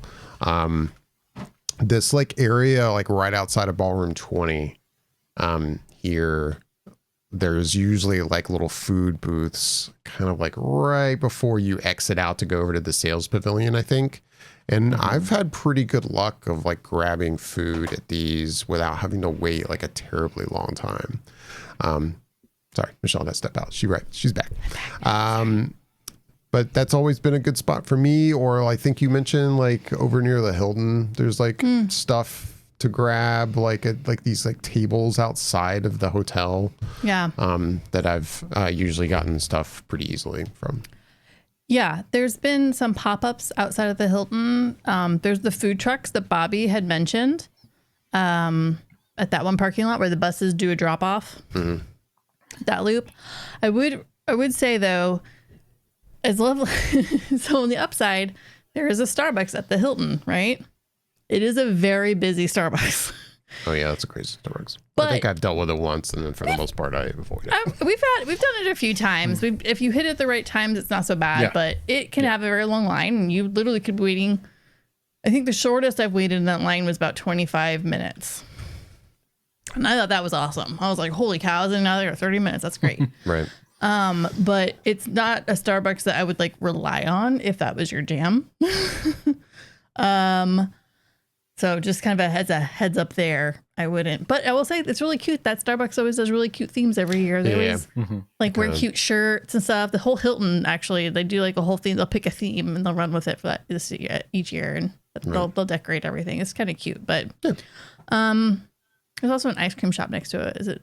It used to be TCBY, but I don't think it's that anymore.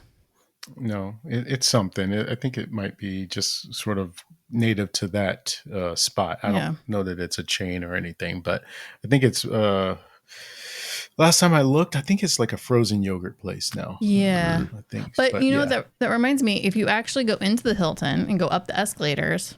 Yeah, I was going to mention that. They do have hot food there. The Hilton itself will prepare foods. They'll have hamburgers, hot dogs. They'll have a couple different things. You know, you can buy some potato chips.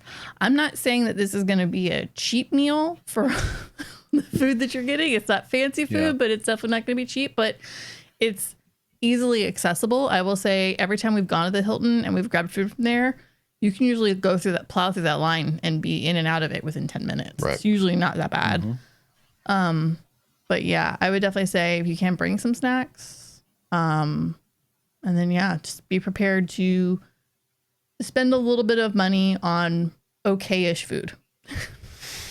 But I feel like our more recent routine has been the breakfast. If I need to eat something in the middle of the day, I'll grab it at one of those spots. And then we as a group tend to like find somewhere to sit down and eat like a good dinner. Yeah. I think has been kind of the normal routine more recently. I think that's worked out for us spectacularly well. I think we all just kind of, because we've been doing it so long, we all kind of know, like, get up, go get your coffee, go get a breakfast, make sure it's something fulfilling. It's not just, like the cute chocolate pastry that's in the shop. It's got, some protein to help sustain you.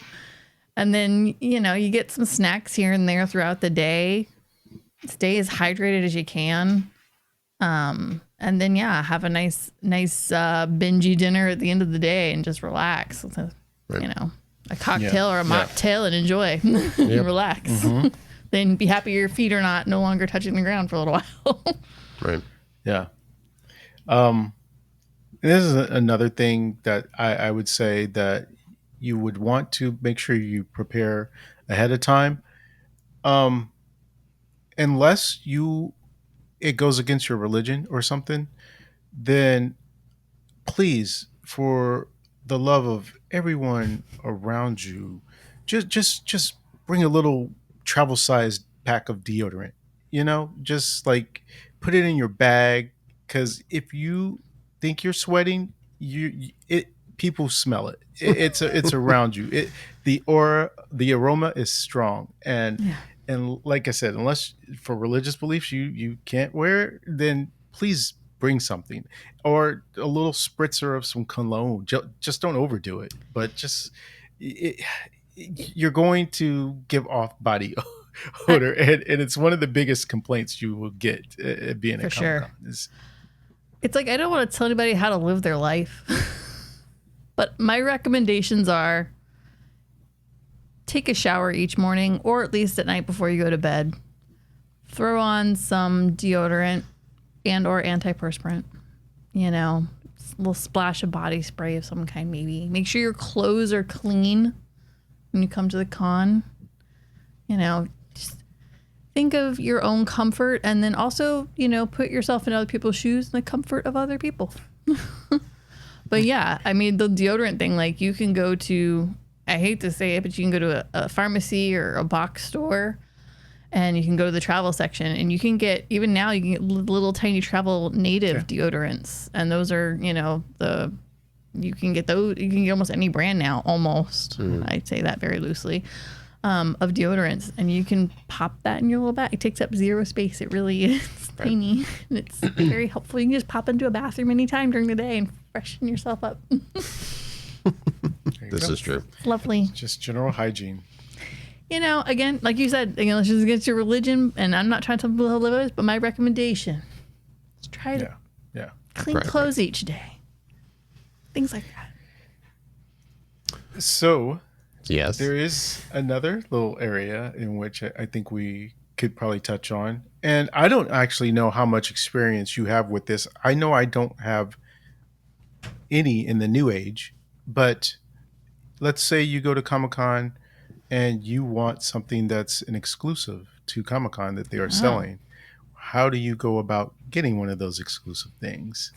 Well, in years past, again, when things used to be a little bit simpler, you could just go and wherever on the convention floor someone was selling stuff, and this is the exclusive stuff, mind you, like from places like Hasbro, Mattel, some of those kind of Funko. places, not the retail vendors, because those that's a different section and different thing within the Comic-Con structure of stuff. But the, like you said, Michelle, like the Funko stuff, these are things that back in the day you could just go to where there's those booths were, and there'd be a line, and you just get in a line and queue up, and then you could be able to buy whatever it is as long as it was still available. Right. Nowadays, a lot of that is done online, and that's done through the I think it's the comiccon.org, the website. And there's an area in which you can I think it's a lottery system once again. I don't think it's a first come first serve thing, but I think for some of them it's a lottery system in which you would go there, and then you say what you want to try and get, and then you get like these things, points or something, because again, I have not done this, but you get like something that you want to attribute your however many points you have or however many things you have. You can say, oh, I want to give 3 of these so I can get something from Mattel, and then my remaining 2 I want to allocate to try and get a lottery ticket for this other place for Funko. And so then they'll choose, and then you've used what your allotted amount of things you get to try for, and then either you get it or you don't, and then that's kind of the end of that. But I think they have it for each day, so you can try for each day in terms of being able to get what you want from there. Otherwise, some of those places, after the convention is over, let's say if it's a Hasbro thing, they will then sell it on their website on Hasbro if it's still available for the exclusives. So some of those places that you might want to get something from, if you can't get it from the convention center that day, then or while you're there, then they may resell it again online at a later date. Okay, so for example, when David and I went last was in 2023. So maybe it changed a little bit in 24, and that was kind of happening in 2023, but you still, some of the places, like for example, I wanted to check out Loungefly, right? And they have a couple of bags that are exclusive just for the con, and they have just their own selection they bring in. And we were still at the end of I forgot what day it was, but I want to say it was maybe Friday. I waited in line for about 15, 20 minutes and got into the booth, and they were still allowing people to get the exclusives. Now, I don't know if maybe that is no longer happening, or maybe that was just that Loungefly I think it also depends by vendor. Right. Mm-hmm. Loungefly was just also allowing like, hey, everybody who had a ticket, who already, got the pre-sale, or like they already, got the lottery thing done, that, and then now we are allowing open sale in our little storefront here. So I don't know if that's changed in 2024 and will be changing in 2025, but booth to booth, you can kind of feel it out, and just kind of, if you are not doing the pre-lottery situation, you're kind of like, you know what, I'm a little more go with the flow. I'll just go and see what happens. If I get it, I get it. If I don't, I don't. It's fine. That could work out for you. It might not work out for you. I think if you're kind of, that's usually, I think, the mindset that I go with. But if you're like, oh no, I want this thing from Funko, I want this specific item, get in that lottery, man. Get in it early and hope for the best. Yeah, basically, I think the moral of the story is don't just assume you're going to be able to just walk onto the floor and, okay, I heard that this thing is being sold at the Funko booth. I want to go get it. Like, try to be prepared ahead of time. Do the research about the exclusive lottery that Bobby's talking about, which I kind of forgot about, which is probably because I never really participate in any of that. It's just... Well, and they do send out It's an emails. aspect of going the exhibit floor that, I mean, as much as I'd like to have some of these things, it's just not something I've really delved into myself. I mean, there's times Mondo I really want to like get some of the exclusives they've had, and I've tried to get in their line that goes like wraps just like around their booth, and been able to walk in there sometimes, but then what I want is gone. But yeah, the exclusives portal or whatever it's called, I think is probably something good to check out.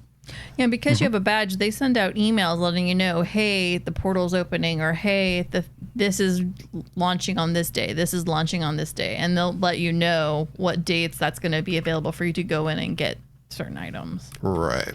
I know, because unfortunately I have all those emails going to my junk folder, but I feel like during the month of July, I'll go to my junk folder and I'm like, it'll just be San Diego this and this, and like all the emails are all like for all those fun things. So they do get sent to you, so you can have that availability if you're kind of on your game a little bit. Yeah, I don't know if like they just haven't kind of shared again, I know this is kind of a broken record thing. We keep saying that they haven't really shared certain things about 2025 yet, because like when I go to the website right now, it's really just kind of WonderCon stuff. But I think it kind of gives you an idea of what it's going to be like for Comic-Con. WonderCon and Comic-Con, by the way, are the same.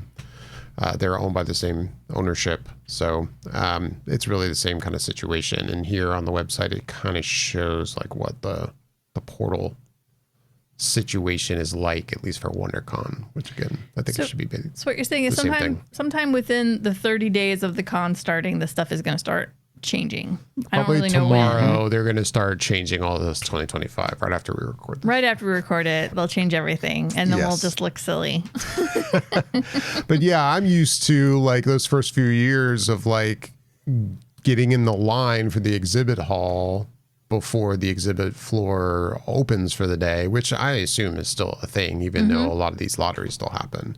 And if you're looking for that, and by the way, this is kind of a map of what the exhibit floor itself will look like. Again, this is 2024. There's not a map yet for 2025 as of this recording, but it'll basically look like this. A lot of the booths will stay in their same spots from year to year. There'll be some shifts here and there, but don't be surprised when you see the 2025 map that it looks extremely similar to this one. Yeah, the Funko, I feel like always is where the Hall H exit kind of flows out over there. I feel like it's usually within that corner space. Funko seems to like latching onto that corner. And then Star Wars is usually about there. Marvel, I think Marvel just paid the people running the convention. I heard to be the like, Marvel this is where booth is going to be very different this year. I don't know where I read really? that. Yeah, because the Marvel booth has always been pretty much the same setup. There's like a stage with a big screen, and I don't know what it was like last year, but that seems to be how it always has been. And I know I read somewhere that I think they're doing kind of a retheme of their booth this year, which will be nice to see. It will be nice to see, yeah. And I know our cameras are kind of covering up, but the video game kind of end of things is usually down here on this other end of the room. Yeah, the Pokemon's always on that end. I think because they know how busy that one gets, they throw it to the other end because they're like, it's so crazy at that Pokemon corner. It does. Yeah. But going back to the line thing, I mean, if you are like, oh, I want to get in line and get in the exhibit floor as soon as I can. I mean, from my experience, again, correct me if I'm wrong, Bobby, it's usually you end up lining up here on the second floor above the exhibit hall, and basically where these arrows are, like that's kind of where the line will end up, and then you'll go down these escalators, stairs to go down into the exhibit floor from there. Yeah, and every now and then they might change it, but again, this information should be getting updated soon enough. So in fact, if you go back to one page, I think maybe go back arrow here. No, one more. Oh, hold on. Back to where you were with the for the exclusives. Oh yeah, for WonderCon. If you look on that page at the top there, you can see it says that WonderCon 2025, so it talks about when it's coming back, March 28th through 30th. I don't recall when it was for this past year, but if you just even look at where it says the exclusive portal opens on Monday, March 10th, if it was around the same time, that seems like it's about 18 days Mhm. prior to when the convention opens. Actually happened. That sounds Okay. about right. Yeah. Yeah. So maybe I feel that's like when the we'll 15 convention to, was on 15 to March 20 28th. days. Yeah. yeah. That So sounds maybe about right. that's when we'll get the updated stuff for San Diego Comic-Con, is like within the 15 to 18 days before the first day of the So the con. basically, like July 1st, people start checking on this website each morning. Or just start checking on it whenever from this point on, Yeah. I would say. Each But, day. It but could you never change know. anytime. That's also very true. But I think here's I don't want to say I'm a pro, but here's going to be a pro tip, and I think I've already kind of said it a couple times. My biggest thing that I've learned in my years of going is be nice to people, be nice to the volunteers, be nice to the other convention goers, because while you're waiting in a line, you can start a conversation and you can learn about other things that you might not have even known about what was happening. You're like, oh, I'm also interested in that as well. You want to approach people kindly. If you're like, man, I really have no idea where the heck I'm at. I guarantee you, if you are standing in an area and you look lost, because everybody has that lost face, somebody might approach you and just be like, hey man, are you trying to find something? I'm able to help you. People at this convention are very nice and pretty outgoing for the most part, I would say. And if you approach them in a kind way, I'm pretty sure if they've been there at least 1 year and this is their second year, they'll be like, oh yeah, I do know where that's at. That's over this way. And they'll let you know. They'll help you out. So that's my biggest pro tip. Be nice to people. They will help you. But yeah, you're right, though. I mean, I think I was, especially in 2012, that first full weekend that I went, I was impressed with how few shitty people I encountered. And there's always going to be shitty people, but for the most part, I was like, wow, for as many people as there are here, and for as crazy it can be at times, depending on when you're walking around the exhibit floor and parts get really, there's major traffic jams. Yeah. Everyone's pretty awesome. And I never really dealt with a lot of like people, or almost any people, that were like annoying and rude, or for the most part, everyone was pretty great. Yeah, I mean, and look at the two of you. That's how you guys met. You met hanging out in line and just being nice to each other and striking up a conversation. And that was how many years ago?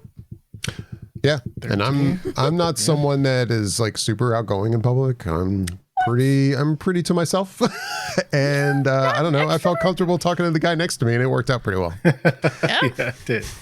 Yeah, I believe your question might have been something along the lines of, "Do you think we'll get in?"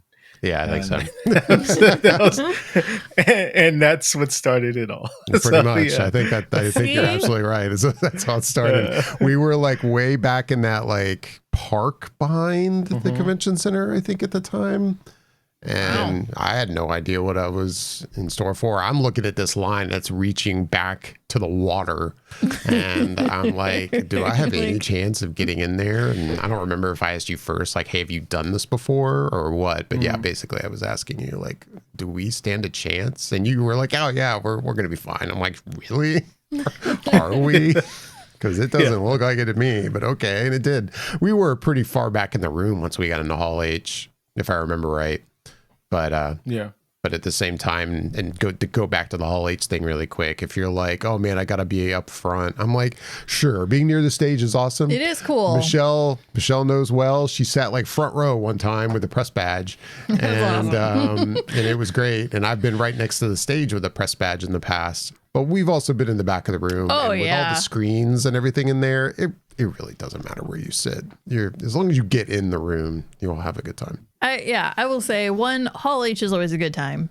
Two, they do a really great job. There's multiple, very, very large screens that are projecting what is happening on stage.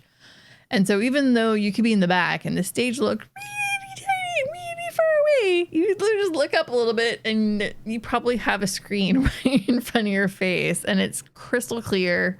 The speaker system in there is really good. There's really not a bad seat in there, honestly. And yeah, we have sat in the way back, and the cool thing is if you get in, in the morning and you wind up having to be in the way back, as the day progresses, you can kind of slowly move forward as people are like, oh, yep, I saw my 2 panels I wanted. I'm out for the day. Or nope, I don't care about WB. Peace. And then they leave and you're like, oh, I'll move up a couple rows. So, I mean, as long as you're not taking somebody's seat who just went to the bathroom or something, Right. you can maneuver a little bit certain days, certain times, but just kind of go with it. Right. The Hall H line, in some ways, is an optical illusion. Yeah. I say that because it stretches for quite a distance when you think about it, and that's for the people that are physically there at that moment. But there's typically people who are holding the line for their friends that will come later and then get in line because they will start to pass out those wristbands at a certain time. So then that's when everyone needs to be present that's planning on attending. So it looks, it's very deceiving the way it looks. But the thing to keep in mind is that Hall H is the biggest area for presentations at Comic-Con for San Diego. It seats 6,500 people. And so when you're in a line, sometimes it looks like it's, thousands of people, but because it seats 6,500 people, you're not seeing 6,500 people in that line. You're probably seeing like 600-700 people maybe. So it looks like when you're seeing 600-700 people, it looks like you're seeing thousands of people, but you're not really. Yeah. So that's why you can typically I can typically gauge where I'm at in a line to know whether or not I have a good chance of getting it because of that. But yeah, as long as you plan early and try to make sure you're on top of these things, you can probably get in there, but you have to be prepared to do some of the things that you would need to in order to secure you a spot to get in there. And then once you are in there, you're able to stay the entire day until the last panel. And then if you feel like you have to go to the bathroom or whatever, there's bathrooms in the hall itself. And there's passes that they give out to people to go out during the time of their panel to go to a bathroom that's not in the actual Hall H area, and then come back within the time frame of that panel to get back. And there's also food within that Hall H area. But you can also go out of there with one of those passes to get some food nearby, as long as you're back before the end of that panel. Right. So they really make sure that they kind of keep it a tight system to be able to go to the bathroom, get food, do things if you're going to be there all day. So just like Michelle said, just be kind to other people. You're going to need a lot of patience because it's a lot to do and it's a lot to take in, because there is so much to see and so much to do. You're gonna want to stay hydrated, and you're gonna want to make sure you wear comfortable shoes, because you will probably be walking at least 3 to 4 miles easily within that day that you're there. Right. Yeah, and I mean, as people line up on Friday for the Saturday and that line starts, it's gonna look. You're going to be like Bobby's saying, you're going to be like, there's thousands of people already in line. And the reality is there's probably about 2,000 people in total, and you're probably only even really seeing about 800 of them. And then the nice thing about the line is that a lot of people understand, and it happens where one person will literally be there the whole time, but a lot of people come with other people they know, and they'll rotate throughout the day. One person will be in line for a group of, say, 4 people, and hang out for 2 hours. And then somebody will come up and be like, all right, man, it's my 2 hours. You go to the bathroom or go to a panel, whatever, and they'll swap out. I mean, that's how we've done it. And it lets people hold their place in line, and nobody gets angry about this. This is just kind of the system. Like this, it's a long day. Everybody's hot. You're reapplying sunscreen and hydrating and doing the best you can to, not melt into the pavement on the harbor. But it's kind of cool. You build a little community out there in the line for Hall H. And say you were by yourself and you were the only person.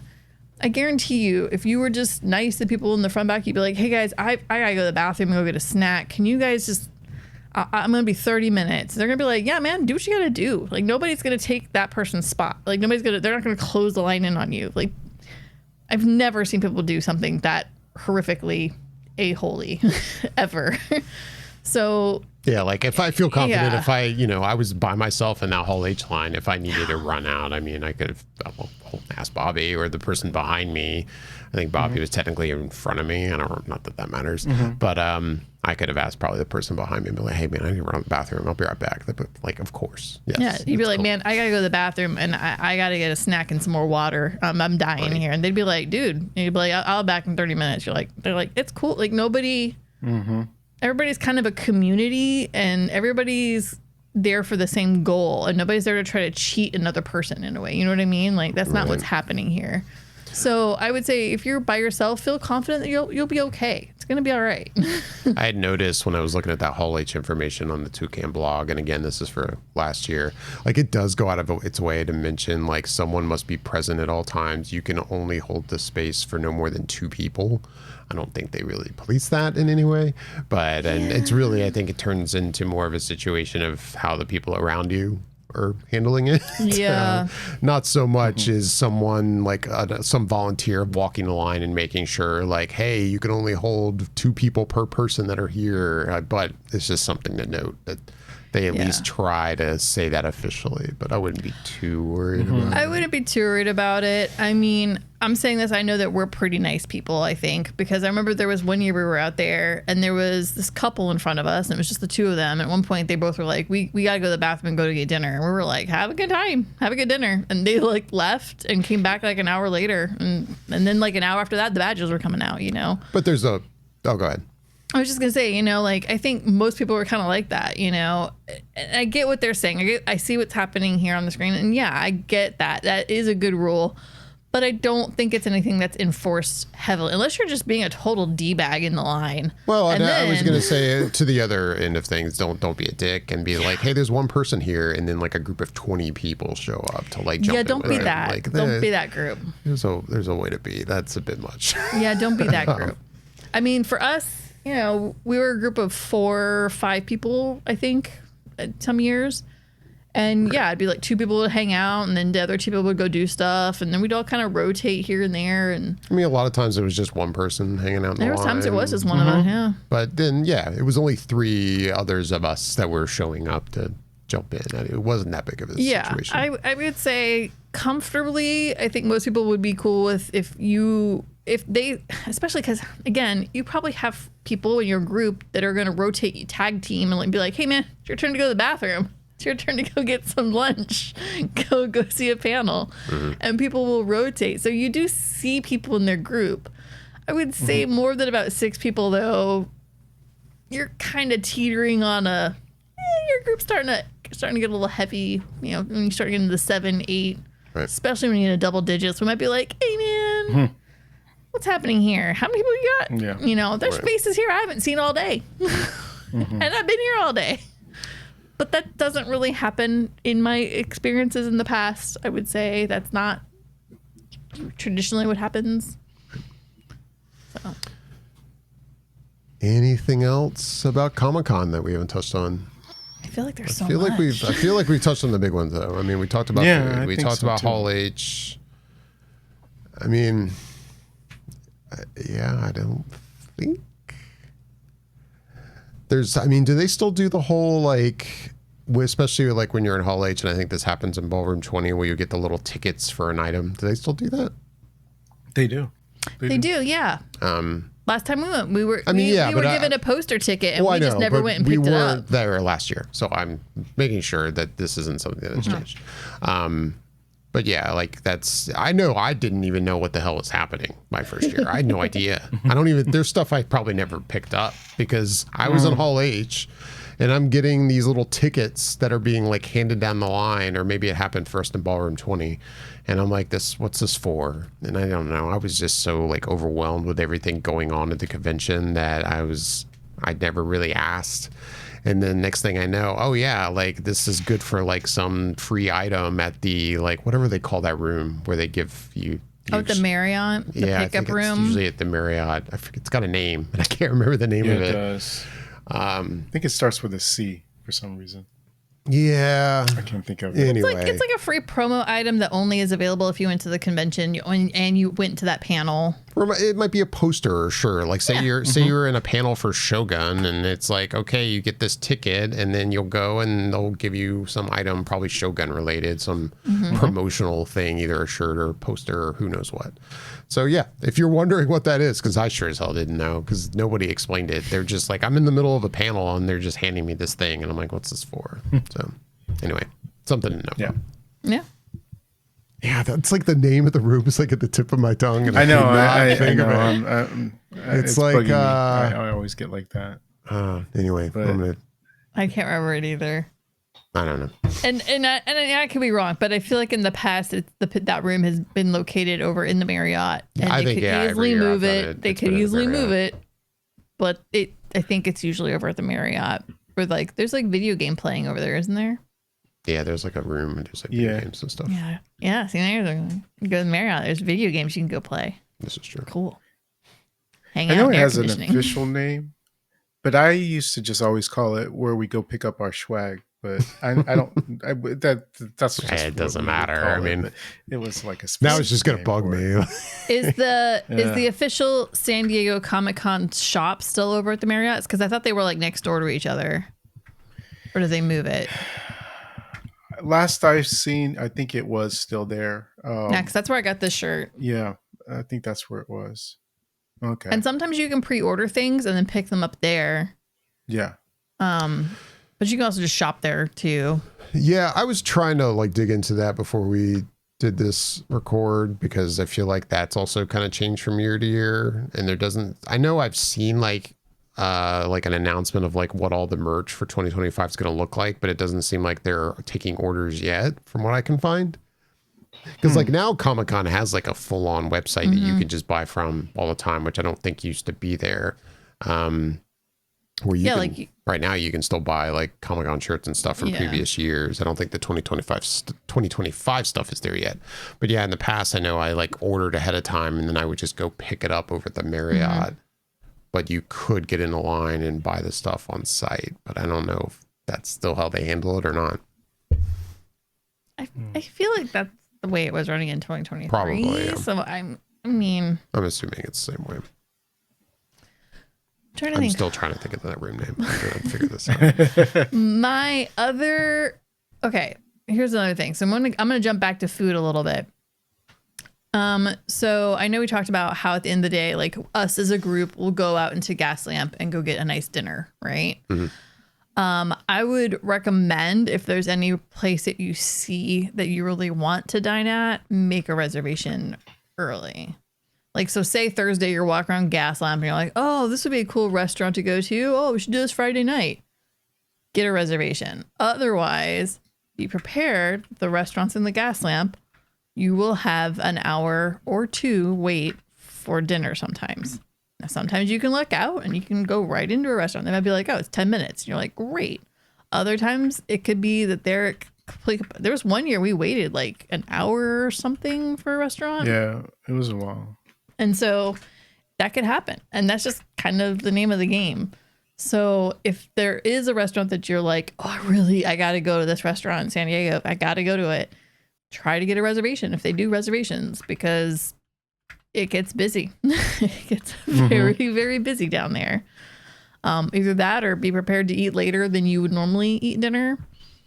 And you could, as the evening goes on, people start heading back to their hotel rooms, and then the 9 p.m. time frame kind of opens up a little bit. And you can usually get in for dinner, like a late dinner. So just as kind of an FYI for that. The name I was trying to think of is this is what I had in my head, is it's the fulfillment room. Oh, the fulfillment room. Apparently it does have a different official name, like the program premiums room.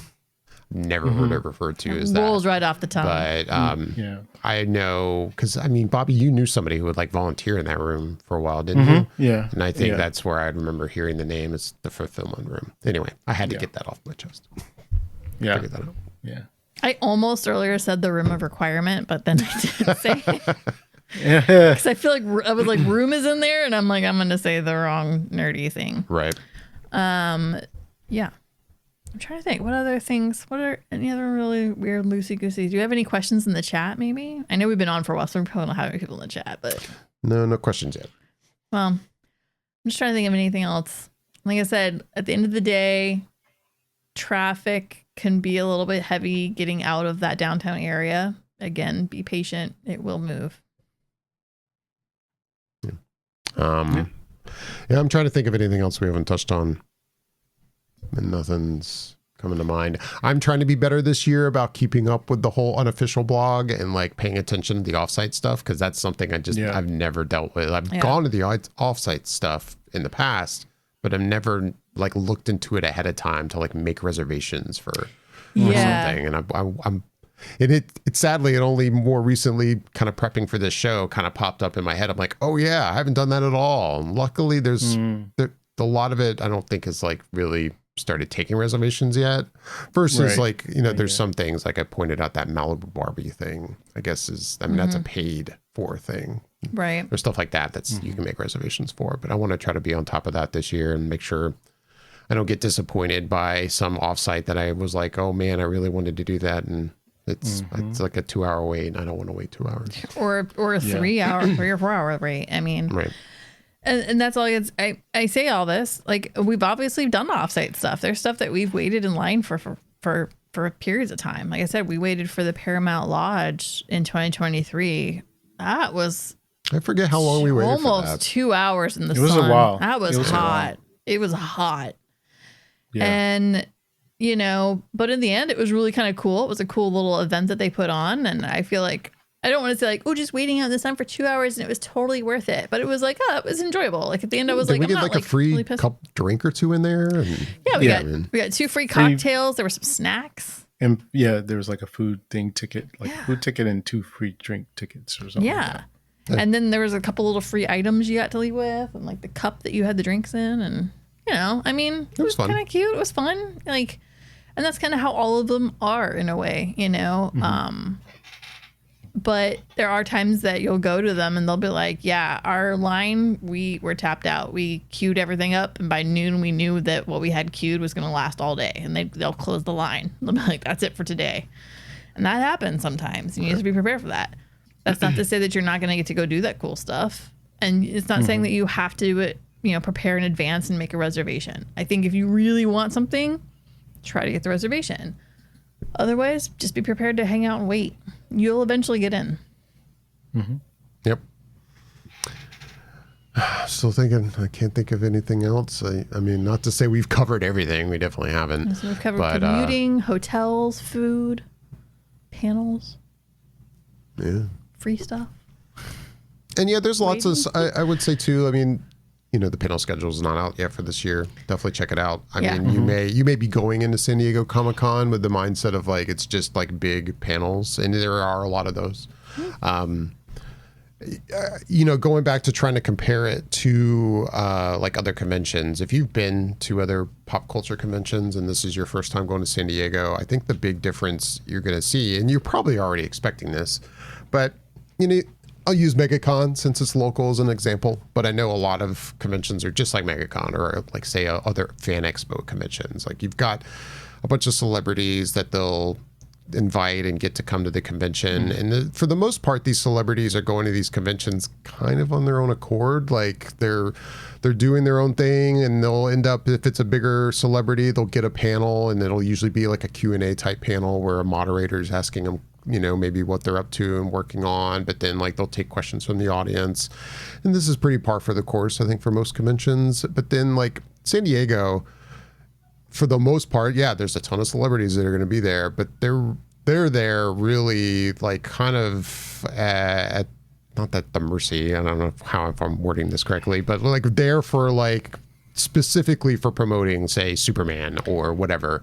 And like the studio will have like parts of the cast for a film there to like do a panel maybe for whatever it is. And that's the kind of the big difference. So you'll get these big panels that are being, you know, produced by Warner Brothers or Paramount or Disney to promote, say, Tron Ares. And, you know, you're going to get a lot of that. But then there's also a lot of small panels. I've been to like a panel, and there was one time where I was like, oh man, it would be cool to start a comic book store. And I went to like how to start your own comic book store panel. And it was in like one of the smallest rooms I think I went into in San Diego. I was like, oh, look, there's small rooms here. I remember we were in a relatively not super small room. We went to that Leonard Maltin panel. That was kind of cool. Yeah. That was a cool panel. You got to take a photo with him? I did. I was going to say, so yeah, you know, these famous actors are there at the requests of their studios to promote whatever projects they're working on at the time. Some of these people come in and it's announced that they're coming, and they'll hang out and they'll do their Q&As in the big panel rooms. And then sometimes they might go down to, say they were doing something with Warner Brothers. They might do a small thing down on the floor at the Warner Brothers booth for like 20 minutes. But they're not there. A lot of them don't hang out. Some do. Some are nerdy and hang out, and some don't. I would say a lot of them usually kind of do what they need to do, then they head back up to LA or wherever home is. But there's not a lot of like meet and greet opportunities for signing things. It does happen, but I wouldn't like bank on it. And then there's famous people that literally are a secret, and they show up and they do the panel and then they bounce right back out of the building. So you kind of just have to go with it. But then, yeah, you get cool people like Leonard Maltin, who after his panel did like a little like, you know, just a hey, hi, meet and greet right afterwards. And I got to shake his hand and take a picture with him, which was really cool. And yeah, you might be surprised. We've definitely all seen our fair share of people walking around in the gas lamp. Like, you know, either to and from their hotels or whatever they're up to. I've definitely seen celebrities walking around. I mean, you're not going to necessarily see like Robert Downey Jr. walking around. No. Not somebody of that level, but you know what I mean. Maybe somebody who's, you know, starring in a cool new show that's about to come out. You'd be like, oh, hey, they're in that show that's coming out soon on AMC. And they're like, oh, yeah. Like Yasha ran into like Brett Spiner walking around. Oh, really? So, yeah. That's cool. I will say, you know, this was years ago. I think it was the 2017 year. We were in line for Hall H for Saturday. And so it was Friday. So it was all day Friday. And this is different now. But so the company IMDb, the database for all the movie stuff, had a yacht. And Kevin Smith would do Q&A questions with famous people on the IMDb yacht. But a lot of the times when they were there, they were either getting ready to go into Hall H or Ballroom 20, or they were leaving that panel and then going to it. So if you were in the harbor and you were in the pathway, they would, you know, block off the walkway and they'd walk by. And a lot of them were really cool about like taking photos of people and just saying hi. And as long as you're cool, they're pretty cool. I have this really great photo of Denis Villeneuve as he was walking from the yacht to go into the convention. Right. And it was for Dune. And it was like, it was cool. Like, I was like, holy cow. Like I'm literally like right by him. Right. So you do see people randomly. It's pretty cool. Well, unless any last thoughts before we wrap things up? I'll go to you first, Bobby. Bobby, any last things you wanted to finish Not on? really, other than just go have a good time, be patient, make sure you have hydration, make sure you have extra power pack for your devices that might need, you know, you'll use a lot of it, so be prepared for that as well.